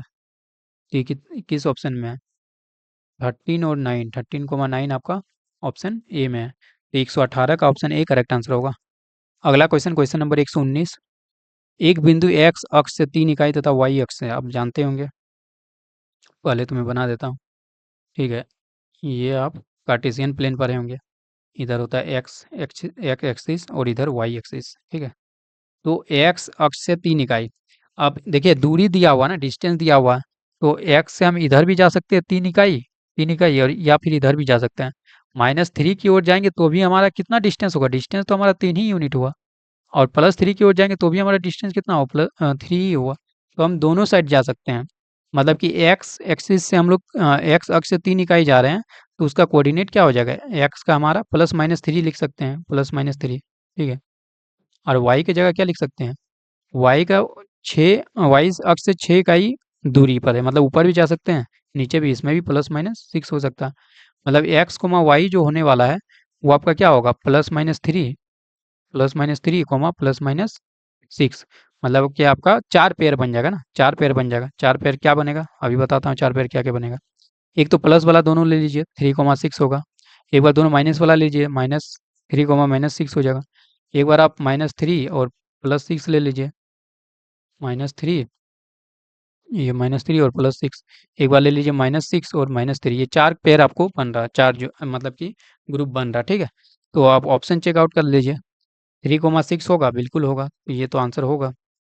-3,6 होगा, -3,6 बिल्कुल होगा, ये भी आंसर होना चाहिए, ये नहीं होगा, मतलब कि ए और बी दोनों हो रहा, तो आंसर हमारा ओवरऑल आंसर जो होगा वो ए तथा बी दोनों, ऑप्शन डी करेक्ट आंसर होगा, ठीक है। चलिए आज के लास्ट क्वेश्चन की ओर चलते हैं, क्वेश्चन नंबर 120। इसमें क्या कहा जा रहा है देखिए, लेकिन 119 वाला जो क्वेश्चन था बहुत ज़्यादा कॉन्सेप्चुअल था, इजी क्वेश्चन था लेकिन कॉन्सेप्चुअल था, बहुत किसी का कॉन्सेप्ट पता नहीं रहता, सिर्फ ए मार के आ गए होंगे तो गलत हो गया होगा। उन दो बेलनों के आयतन का अनुपात क्या होगा, बेलन का आयतन आयतन क्या होता है, पाई आर स्क्वायर एच होता है, ठीक है। तो दो बेलन है, उसका आयतन क्या होगा, जिसे पहले बेलन, देखिए दो बेलन में बना देता हूँ, एक बेलन ये हो गया, दूसरा बेलन ये हो गया, ठीक है। पहले बेलन की ऊंचाई, तो इसको मैं मान लेता हूँ, इसको क्या मान लो, एच मान लेता हूँ, H1 मान लेता हूँ, ठीक है। और इसका रेडियस और क्या है, दूसरे बेलन की ऊंचाई को H2 मान लेता हूँ, व्यास के बराबर है, ठीक है। तो मैं एक काम करता हूँ, इसके रेडियस को R1 मान लेता हूँ, इसके रेडियस को R2 मान लेता हूँ, ठीक है। तो पहले बेलन का जो दिया गया, पहले बेलन की ऊंचाई मतलब H1, वो किसके बराबर, दूसरे के, पहले बेलन की ऊंचाई दूसरे के व्यास के बराबर है। व्यास क्या होता है, 2 टाइम्स रेडियस, तो ये 2R2 के बराबर है। तथा पहले बेलन का व्यास मतलब 2R1, वो दूसरे की ऊंचाई के बराबर मतलब H2, ये दिया हुआ आपके। तो आयतन का अनुपात पूछा जा रहा है, बेलन का आयतन का अनुपात। तो पहला बेलन के लिए आयतन क्या होगा, पाई R² एच होता ना, तो R1² H1, और दूसरा का पाई R2² H2। अब पुट कर दीजिए वैल्यू, पाई R1² को R1 ही रहने देते हैं, H1 की जगह पुट कर देते 2R2 into 2R2 divided by pi, R2 की जगह R2 ही रहने देता हूँ, एंड H2 की जगह पुट कर दीजिए 2R1, तो ये 2R1, यहाँ देखिए 2 से 2 कैंसिल हो गया, एक R2 से एक R2 कैंसिल हो गया, क्योंकि यहाँ R2² है ना, तो दो R2 है, तो एक R2 कैंसिल हो गया, एक R1 से एक R1 कैंसिल हो गया, तो बचा क्या, यहाँ ऊपर में R1 बचा, और कुछ बचा है, R1 बचा और कुछ नहीं बचा, पाई से पाई भी कैंसिल हो गया, R1 और नीचे क्या बचा, नीचे R2 बचा, मतलब आंसर आ रहा है R1/R2। लेकिन ये तो कहीं नहीं दिया हुआ है, आपको R और H के टर्म में दिया हुआ है, तो क्यों ना R1 को हम लोग मान लेते हैं R, और जो H1 को मान लेते हैं H, ठीक है। H1 को H मान लिया और R1 को R मान लिया, तो R2 हमारा क्या हो जाएगा, यहाँ से देखिए, यहाँ से R2 क्या हो जाएगा, R2 हो जाएगा, H1 को मैंने H मान लिया, तो R2 इक्वल टू होगा H/2। तो R1 की जगह R पुट कर दिया, R2 की जगह हमारा H/2 हो गया, तो H/2, तो 2 ऊपर चला जाएगा, तो आंसर क्या हो गया, 2R/H, जो कि ऑप्शन ए में है। तो चलिए, उम्मीद करता हूँ वीडियो पसंद आया होगा, पसंद आए तो एक लाइक जरूर कीजिए, अपने दोस्तों के साथ ज़्यादा से ज़्यादा शेयर कीजिए, एंड आप लोग का एग्जाम के लिए बेस्ट ऑफ लक, अच्छे से एग्जाम दीजिए, मस्त रहिए, स्वस्थ रहिए।